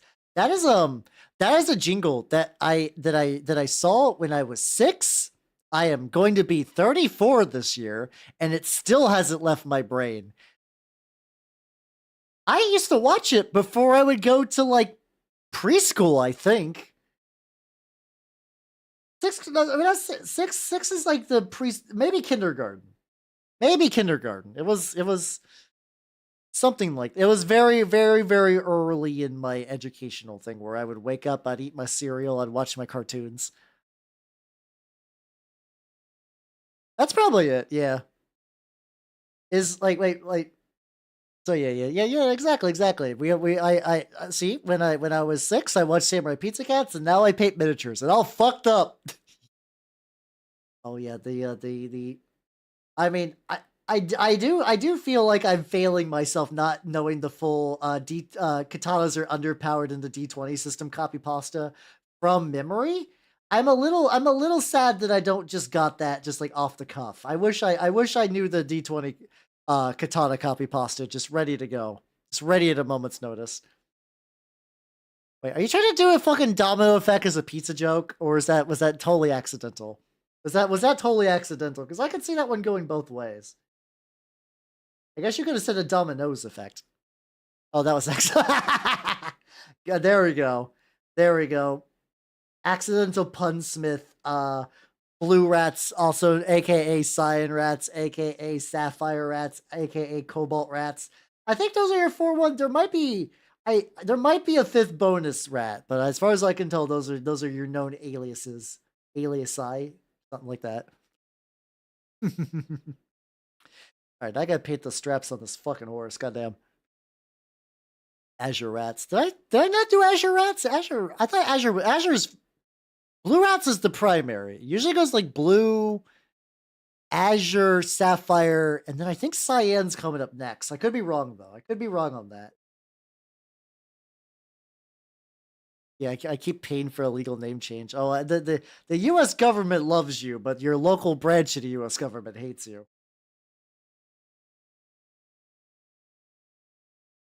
Not gonna lie, so the name I use for my human disguise, like the one that I use when I move about through human society, there has been like a thought, like a devious little thought, like what if I just change that to Hal? Like Hal's a real name, and it's like, that would be more trouble than it's worth. But the feeling is there sometimes. The feeling is there sometimes. I do feel it. I can't let you do that, Dave. Yeah, because like the funny thing is, it's not like it'd be like, oh, I'm changing my legal name to what? Iron Mouse. I'm sure they'd be like, why are you changing your name to like an even more kind of generic name? It's like, I mean, Haberdot's a good name, but Hal's a very nice, chill, like regular name. It's a good. If you see someone with the name Hal, you're not questioning anything. You're just like, yes, that is a name that people are named sometimes. Sometimes people are named Hal. Wow.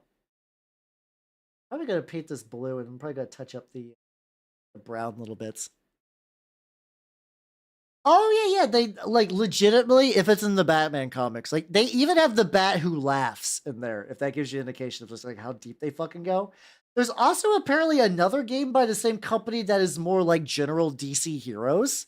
Like you can get like a really good Superman from them and some like like Justice League shit. I don't know much about that game itself. Like there, I don't even know necessarily if there is a game so much as that like there's just miniatures. The actual Batman game I've heard is really fun though because it's like objective based. So like you're playing Bane's crew, right? Let's say you're playing Bane's crew. What are you gonna do? You're gonna beat the fuck out of everyone. But if you're doing like playing the Riddler, you're like your crew might have some people who could like murder the opposition, but you're likely doing like more subtle objectives and map trickery and like movement manipulation kind of stuff. So something to that degree. I have not looked into the rules myself, but that's how I've generally been told by people who enjoy the game and shill it. Like that's kind of what they get out of it. Like you get a very, it's almost like Malifaux if you've ever played that. It's like yeah, objective control exactly. It's like Malifaux but with Batman, which is like not gonna lie, that's pretty intriguing. I already like Malifaux. I think I like the Malifaux minis as a thematic thing a bit more than Batman. Sorry, just coughing for no reason. Take a little more water.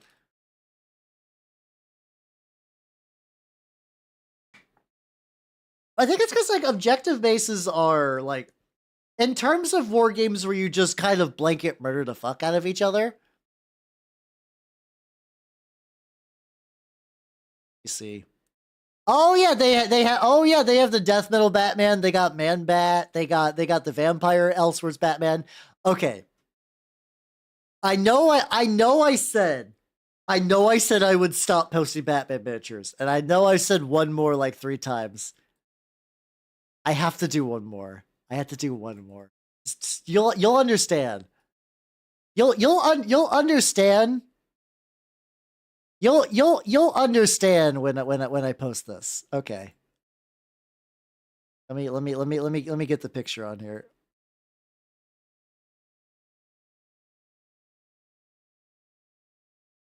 Oh, well, I'm not doing a Rogues Gallery one. I'm not doing the Rogues Gallery for this one. They have Adam West Batman and Robin. They have the fucking Adam West Batman and Robin. Because every single incarnation of Batman that has ever existed, they have the Robert Pattinson Batman. They have the fucking the Dark Knight Batman. I think they have the Michael Keaton Batnips one. I do think they got that one. I think they got that one. I don't know what that one's called. I think if I just look for the actor. I think they yeah, they got Batnips. Hold on. Oh wow, they literally go, this is the Michael Keaton Batman. Like straight up they literally say Michael Keaton Batman on here. Like they got it. Unfortunately the Batnips are covered, which is a cowardly move. But no, they got it. They do got it. Which is wild. I'm sad they don't got the Batnips. It's okay. It's okay. We have Adam West Batman to keep us happy. This left side of my screen is just becoming increasingly cluttered with absolute bullshit. I'm okay. I'm okay with this. I'm okay with this.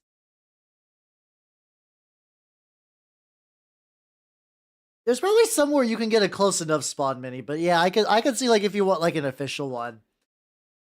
The weird thing is like I legitimately don't know what this company did to get all like I can understand having like a Batman miniatures game where you get like comic inspired Batman in the same way that like Marvel Crisis Protocol does not shock me as a thing. That's a totally reasonable thing. Oh man, I did a little gap sealing and apparently it did not stick. I sealed the gaps, but it still was a little chunky on the bottom. That's fine.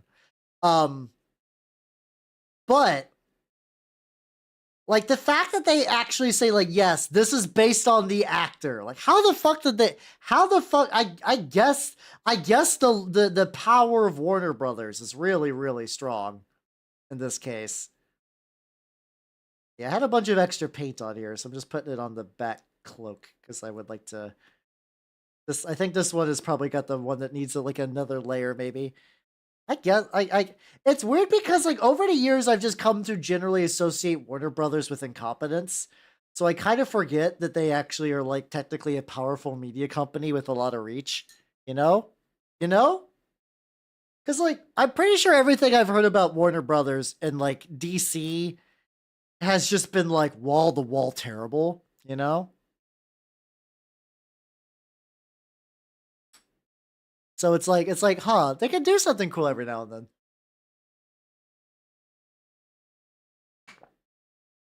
Well, I think it's more like Night Miniatures just happens to be in Spain. Like they're just a Spanish company. So that's how they got it. I don't know though. I could be wrong. There could be Bat Fever could still be alive and kicking in the wonderful world. Okay, I didn't build this. This is still kind of jank. These little horse cables are jank. Oh, I got kicked the music back on. That's okay. I have to make sure we're listening to Pochi Goya. Pochi is life. Pochi is love. Don't say Bat Fever. I can't say that. Oh yeah, I forgot why you can't say Bat Fever. I forgot. That's fine though. It's fine. I don't think you could get like deplatformed from YouTube now for set. I don't think you would get deplatformed. I think you would get what's it called? I think you would get like the algorithm wouldn't like that. And we'll see. We'll see. It's kind of interesting. So I have been I do now multi-stream to YouTube. Mostly for archival purposes, mostly for VODs. I still have a lot of work I need to do of like adding like a better YouTube to Twitch chat connection, stuff like that. Hi YouTube, hi. But like every now and then, like my views, I do get picked up by some views on those, which is nice. I know Squids was like, Hal, please make a painting VOD channel. And the only reason I didn't is because I didn't know what I was going to do with the audio. But now I can I export Kling audio to YouTube. So by Kling I mean the music. So like whenever I like if you watch me on YouTube, it's just me painting. I'm talking a lot, so it's not like it's in silence. But like you're not gonna get change by Giga by Pochigoya, the VTuber art lady. Yeah, there's, I mean, a lot of Crisis Protocol, I will say. As somebody who is absolutely burnt out on Marvel, a lot of those minis are gorgeous. They are very good minis. I own a couple. I got the Crisis Protocol starter set.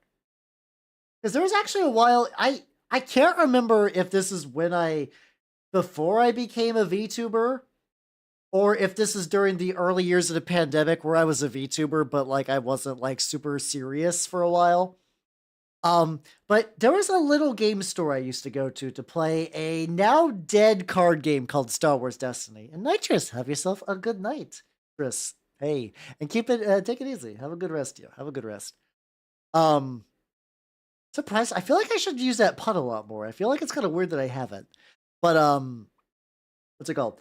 So Star Wars Destiny was a dice-based Star Wars card game that was a lot of fun. It was broken as fuck and it died, and I'm sad that it died, but I'm also was not surprised in the slightest. That store basically after that game died picked up Marvel Crisis Protocol, and the owner was like, "Hey Al, you should. This is where all the Destiny players went. You should check that out." I was like, "Ooh, okay." So I got the starter box, and I remember like they also had like a podcast. Like the store had a podcast. Like they were actually like really, really big into the game where they were doing like for like that's kind of a neat thing when it comes to niche tabletop games. Like you could be a little store in the middle of nowhere and like you could have a podcast without a lot of views, but they were like one of the definitive sources on like the metagame for Star Wars for Marvel Crisis Protocol for a while. I don't know if that's true anymore because the game has kind of picked up quite a bit, actually. Star Wars Destiny, not Destiny, the Bungie rootin' tootin' lootin' shooting game. So I got that, and I painted a couple, like really early on. No, it's all good. It's all good. Do I have Captain America still kicking around? I might actually. Hold on. Like which I'm trying to think of what era because I know I painted Captain America on stream, not to completion. Like he was a frustrating model, and I just stopped because the shield was aggravating. But I think I still have him. Hold on. Yeah, I can see the premiere. I'm gonna go limp, so don't worry about it. Don't worry. Okay, I'm going on a journey up some. They're probably all dusty because I keep on my shit. Heavy! I could do much better. Oh boy, I could do. Oh, this is tragic. Okay. So if you see dust on these, it's because they are on a shelf where I put like various work in projects. And some of them get done, a lot of them just rot for a while. So yeah, I painted him on stream. Yippee! This is Captain America from Marvel Crisis Protocol. That white. Did I? Oh, I think I tried to do a Nolan oil wash on this guy. Oh boy. Yeah, I might. You know, I need to do a mini dunk anyway. For a couple of things. You're going to dunk pot. I also did a Bucky. I also got a Winter Soldier McBucky. Because he came with Vision, and those were like, hey, these are good versatile models you could use for a lot of things. Like I think Bucky's got a thing where he's like, you can bring him in any sub-faction. Something like I think it was like literally the Winter Soldier trait. So they're good minis. I could definitely do a lot better now. Honestly, Bucky could probably just be like not. I still need to strip him. He's got a lot of lines where I think just painting like a dark gray and doing a dry brush would also probably be legit. All right, let's take your side, Bucky. The thing that I really want to get to is that starter box comes with like cars and like the Daily Bugle and like traffic lights and trash cans. Because the idea is that like the thing that's really cool about Marvel Crisis Protocol that a lot of war games don't really do. A lot of war games terrain is static. It's like the terrain has a trait, like it blocks line of sight, or it will generate a resource, or it'll kill you if you try to walk through it. Marvel Crisis Protocol, you can pick up shit and throw it. You can throw stuff. And like certain characters, like if I remember, it's like Hulk and Thor, because they're like super strong, they can really fucking eat shit. Like you could pick up other characters and throw them, but you could also throw quite a bit of stuff. HeroClix might have. I'm going to be real. I never got into HeroClix. I'm sure the game is fun, but I have always looked at them and I'm like, those are cheap and hideous looking. So I never collected them, and I would always just be like confused. I'd be confused why like there was a fervor for them. I'm sure if I actually sat down and played the game, it would be pretty fun, but from like a pure miniature standpoint, they remind me a lot, to be fair. And I did buy these, the 3.5 era D&D minis, where it's like pre-painted and they look real garbage. And like you would buy them in boosters because Wizards of the Coast had Magic the Gathering. Wizards of the Coast has had Magic the Gathering brain rot forever. But 3.5 came out in an era where you could do shit like that and people would buy it. You could probably do that now, but like maybe not as much because they're still trying to do D&D as a lifestyle brand thing. I think is still kind of it's what they really want to do. They really want you to like have like a D&D rug and like a D&D mug, and like you get little D&D like calendar organizers, and like maybe there'll be like a little D&D miniseries you watch. They really like that idea. Like Wizard of the Coast really wants that to be a thing. And by Wizard of the Coast, I mean Hasbro, because they are hemorrhaging money like really bad, like really, really bad. Hasbro is currently on financial fire. It's not great. I guess I need to paint these little bits anyway. Oh fuck! I just realized something. I like calibable. I think when you're younger, I think that is like a very standard way of handling tabletop game, or really just a lot of card games and stuff. I remember nobody fucking knew. God, I keep doing it. I need to put him on a base so I don't grab him by the head reflexively.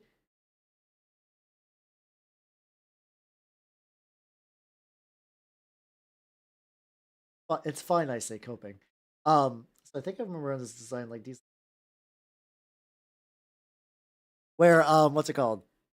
Dungeons, Dungeons and Dragons, and Live and Laugh and Love. That has to exist. That has to exist. I wonder if that's just something I could calm someone to make for me. That'd be great. Maybe ask like, what's her? Maybe ask like a tropa. Be like, yo, you're good at wood stuff. Could you make this? Could you make this abomination? If people do not know, a tropa is a elf VTuber who is like, she's really into crafting as well, but she's very much on the like, I have like an incredible array of woodworking and leatherworking tools, because she's like one of those like really into fashion people. She like legitimately, she's like, I do wood cutouts. I do wood cuts for fun. She's insane in like in a way that I'm like jealous of. Like it's like that having her workstation set up sounds great. But it also means like in theory, every time I decide to buy like a fucking goofy little warhammers, like that's just her saving up money for a fucking power saw and just putting that into the same bucket. I do think carpentry would be cool. Although every time I think of carpentry, it's like, if I got into carpentry, I could. It's kind of like I was like I could make me a bookshelf, and it's like that's not really like, I mean, yeah, but like I feel like aiming for that is a very silly. It's like that's the highest of my carpentry endeavors. It's like do you want to make a deck? Do you want to make a house? Do you want to make furniture? No, just a bookshelf, please.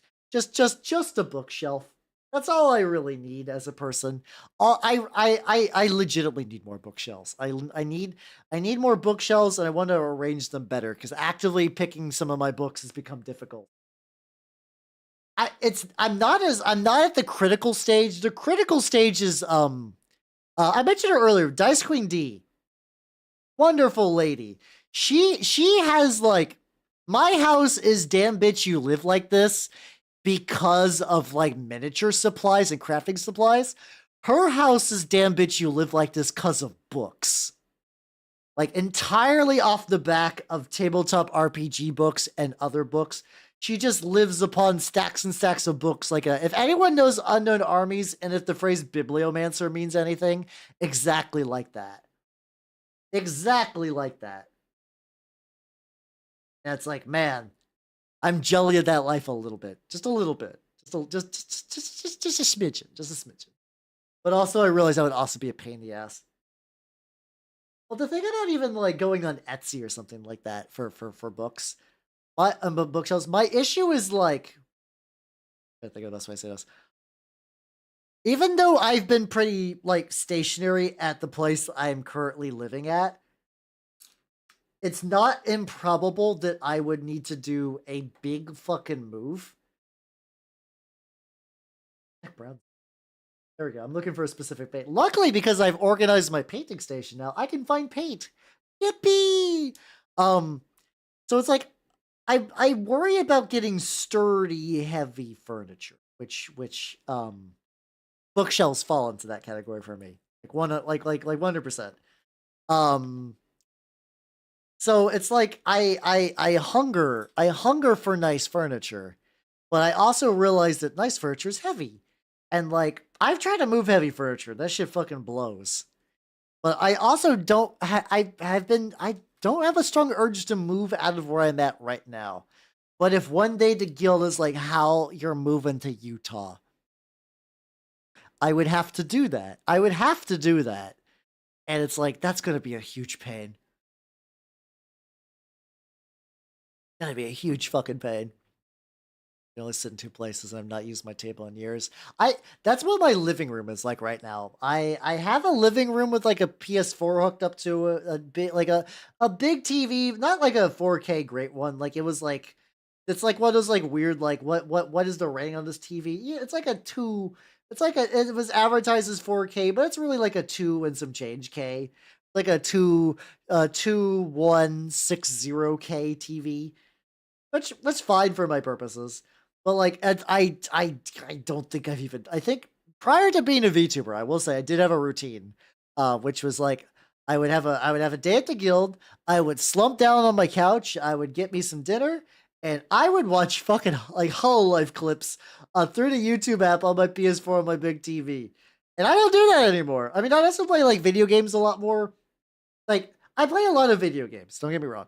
I used to play a lot more console games. I used to play a lot more like PS4 console games and like Switch games and stuff like that. I would play a lot more console stuff. And I don't just because like I just don't go to my living room as much. Like I've kind of made myself a PC primary player by being a VTuber more or less. And it's like there are some days I'm like what if I just sold my TV? Well, I also realized like the TV wasn't great when it was new, and it's not super old, but it's old enough that I would get nothing for it. And it's like, guess I'm just gonna leave that shit there. Kind of Amazon furniture deals. Deals are really good. I'm a big deal boy. I like me a good deal. What do I do with your tail? I'm thinking like lighter tail. Thinking lighter tail for the back. Dude, let's do chocolate. Let's do chocolate brown on the tail. Think chocolate, and then if I start poking around at the little metal cufflinks that connect all the little bits together. I don't know if I'm gonna finish the boy. Ooh, how much time we got? We got like half an hour and some change, maybe. Yeah, there are just times you just need one. Yeah, I think it's also because like I have like IRL friends, but I don't entertain a lot of guests because like the place where I play Magic at, um the guy has like a really nice house, like a nice lakeside house that like on days where it's not windy and it's summer and like the weather's nice, we've played EDH outside, which is really cool, but even inside it's a very nice house. So there's like no real reason to go to my house to play cards. So like my entire living space is engineered for maximum dork. He legitimately has a patio. I do not have a patio. I got a big yard, but I also don't use it for anything. So it's more like I have a big yard that I have to mow, which kind of sucks. It kind of sucks. But the thing that I do enjoy by renting a place is if I just want to go, hold on. Hold on. Let's say in theory, if I want to, if I just want to, I'm just gonna scoot back for absolutely no reason. I'm just gonna back. If I want to go, like I can do that. I can yell. I mean, like I mean, like the usual, like I cannot high pitched scream wail for like 10 minutes because someone will think I'm getting stabbed. But I could do that, and it's not a big deal. So many VTubers have to live with like roommates or their parents, and or like they live in an apartment. So sometimes like you can't upset your neighbors. Like I think Bloom got like some shit from his neighbors because he was singing Mastodon too loud. That sounds like a story from Bloom that I remember. That sounds like a thing. The dude is just like a book of stories that I'm sure some of them I've hallucinated, but I think even my hallucinations of Bloom would not even be nearly as wild as Bloom just being Bloom in the wild. But it's not. I will say it's not. It's very nice from a because I also have access to good internet too. Like I mean, other than the fact that it died during the fucking Mass Effect stream, I still don't know why. I still to this day have no idea why my internet just absolutely cut out during the Mass Effect stream. No idea, none whatsoever. Like I didn't even get like my even when I checked the little Verizon. There you go. If I checked the little Verizon thing, and it was like, is my internet out? Oh, I just got the phone. Oh no. It's like there's definitely like a panic state when your internet goes out when you're streaming. Literally, internet going out on the final choice in Mass Effect was like, God fucking damn it, this game. It almost legitimately did feel like the game was spiting me, like straight up where it's like, oh you prick, you want to make me upset one last time. God, that whole Mass Effect playthrough, because like, okay, Mass Effect 1 was still fun. Mass Effect 2, still fun, even though the cracks were forming. Mass Effect 3, it's like, okay, I'm having a pretty good time. It's cool to see the characters coming back, and the new ones are pretty cool. Some of the systems are pretty. Oh, oh no. Okay, it's kind of plateauing. It's fine. It's like, just like just proceeds to burrow into hell, and it's like, oh god, I remember, I remember the pain, or like, or when it was even worse because like I remembered when Mass Effect 3 was new, and I was dumbfounded by some of the choices, but I just kind of rolled with it because Mass Effect in trilogy. I want to see the ending. I've been waiting for this as Persona Akihiko says. I think it's Akihiko. If it's a Junpei thing, I'm gonna scream.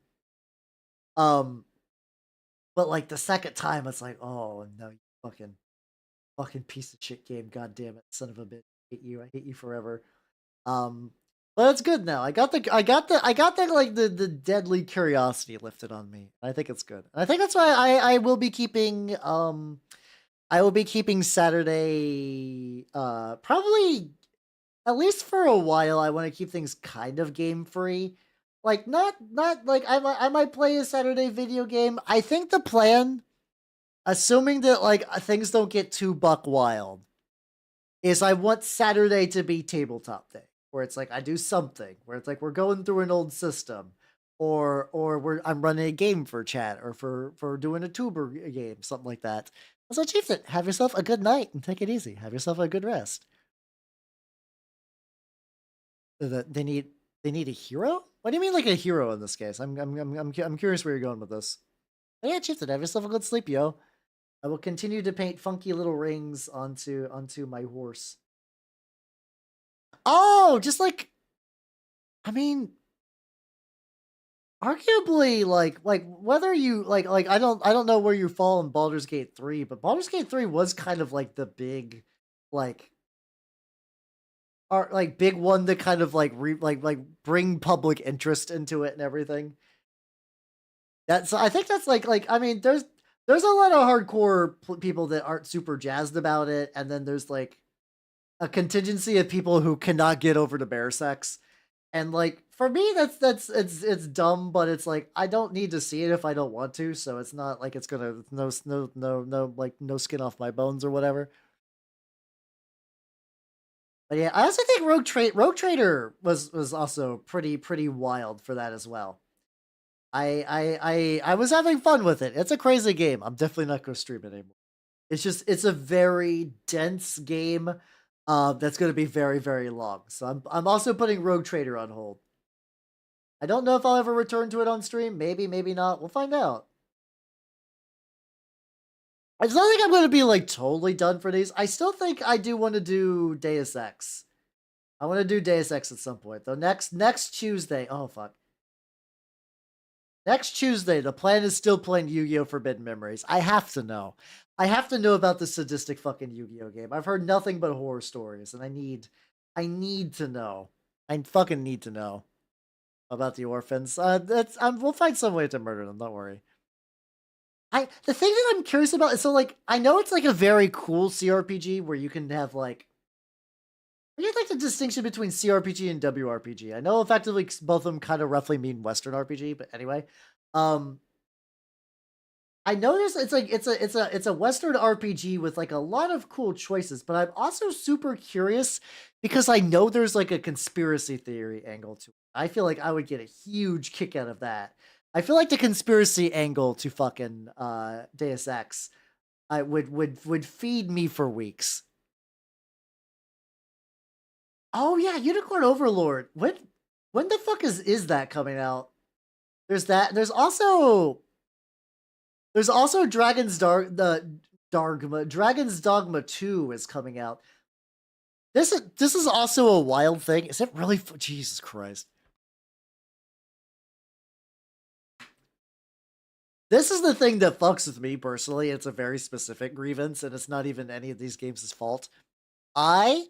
There's been so many of these games that have been like never evers. Like they're never gonna do this. Like why get your hopes up that this game would ever be real or that they're gonna do another one or anything? So just don't worry about it. And then I become a VTuber, and they all become real during playtimes and places where playing them is difficult. For instance, I assumed Grand Blue Fantasy Relink was not going to exist. That game has been in the fucking cooker for upwards of like a decade. Something ridiculous. That game has been in the Cygames oven. Like, apparently I heard it's like functionally like a Tales game, but like with Grand Blue, and that's really probably about the best you can do. I didn't see that, but I wouldn't be surprised. So that happened. Dragon's Dogma 2 happened. Fucking Unicorn Overlord's happening. I feel like there's probably some other examples if I wanted to like really kind of sit down and think about it. But it's like all these fucking games that I assumed would never be real. But like I don't got time for them. I don't know when I got time for Dragon's Dogma. I don't know if like I was legitimately super kind of looking forward to Relink. I cannot foresee myself having the time to play it. And like a lot of that is because like I did my most like no-lifing RPGs before I was a VTuber. But even before I was a VTuber, I kind of cooled down on that a little bit. But like miniatures kind of occupy, like miniatures and VTubing and channel stuff occupies a big portion of my life. But like, so when it comes to days I don't have VTubing or like anything going on, Mondays, I have Commander, EDH, whatever. Tuesday stream, Wednesday stream, Thursday movie night. Technically, Thursday's probably the most free. Friday, playing Pathfinder with the bros. Saturday, stream. Sunday, stream, and I'm part of a D&D 5th edition group.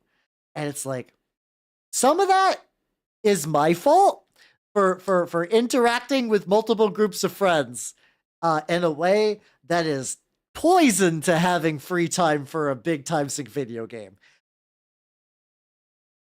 But actually, there's no but. There's no follow up. This is entirely self inflicted. A lot of times, like I don't want to cancel them. Like here's the thing. Like let's say a good example. Let's say I decided to be like, I would like to have a night specifically for editing VTuber videos and doing like maybe playing a log RPG off stream for fun. I in theory could just say, hey, Monday magic group. I can't do this anymore. I'm going to do, I don't say what I'm going to do, just say the time won't work for me. But the thing they'll be like, oh, what time does work for you? We can maybe reschedule. And it's like, I can't be like, no, that's not the point. That's not the point. But they're also nice and they're fun. And I do like socializing. Yeah.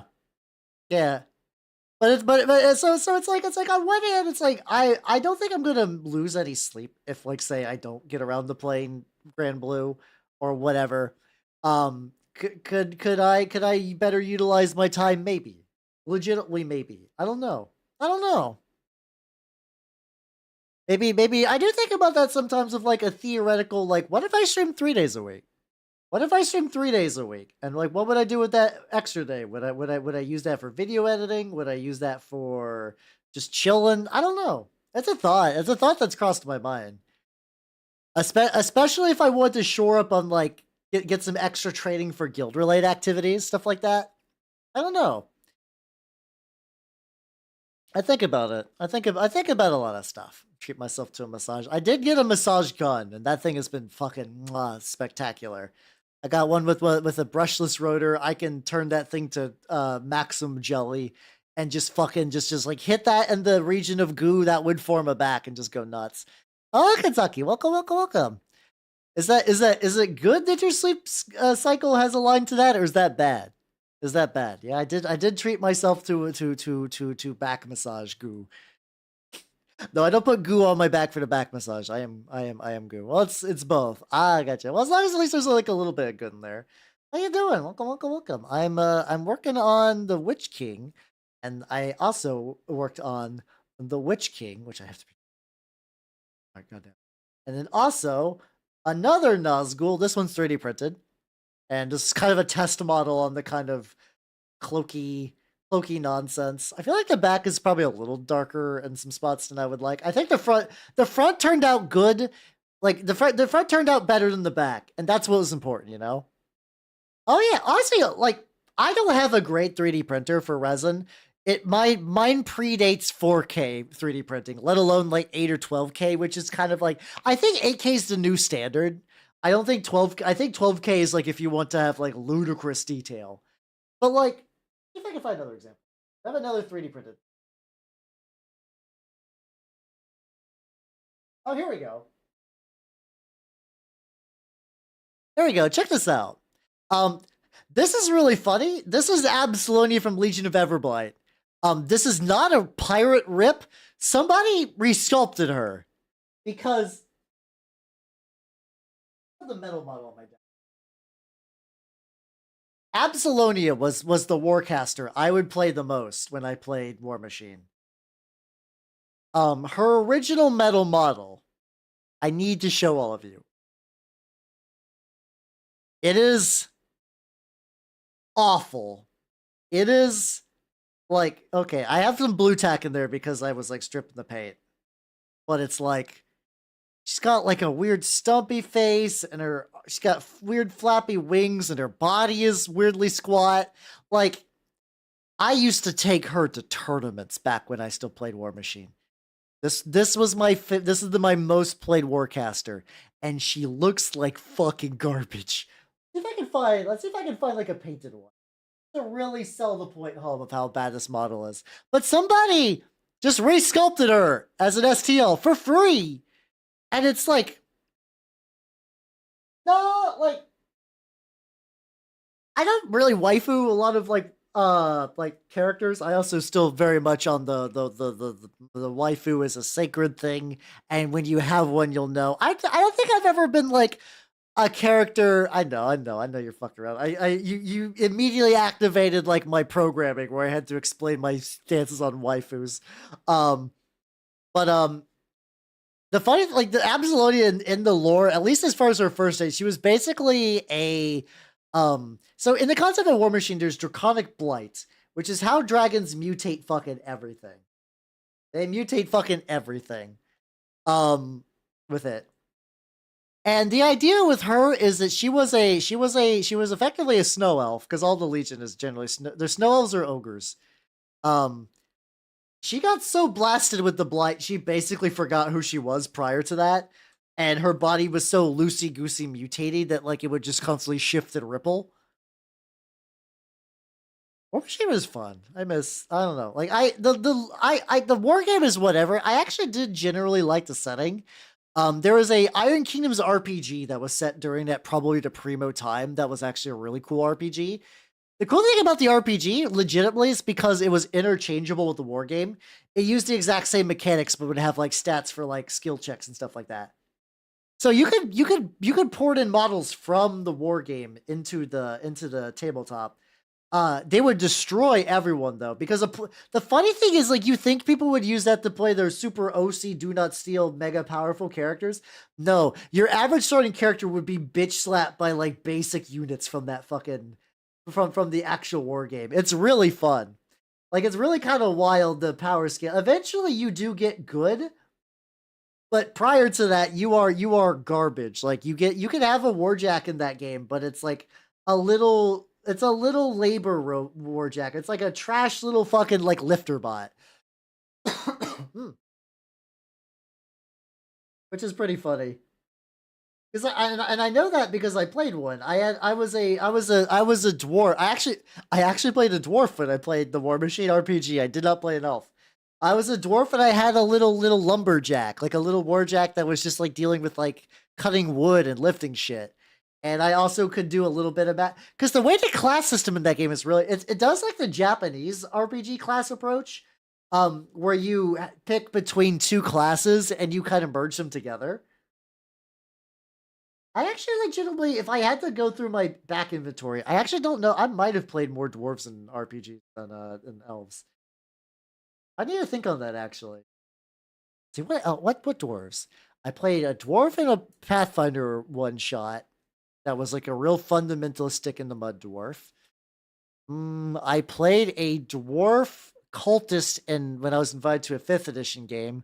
I basically tried to make a paladin, but out of a warlock, where I had like the mountain dwarf, so I had medium armor and I had an eldritch weapon. And I basically acted like a paladin, but I was just like powered by not great energy. Oh, Mika, you doing? Welcome. How you doing? There's a couple of RPGs like that, like the SRS system. Like I said, a lot of Japanese games use that system of like, yes, you pick a couple of classes and you merge them together. Gamma World kind of had that too. Gamma World 7th edition kind of set a similar system. How you doing? Welcome. I am working on my I am working on my Witch-king of Angmar. You can tell it's late in the night because my ability to speak has begun to diminish greatly.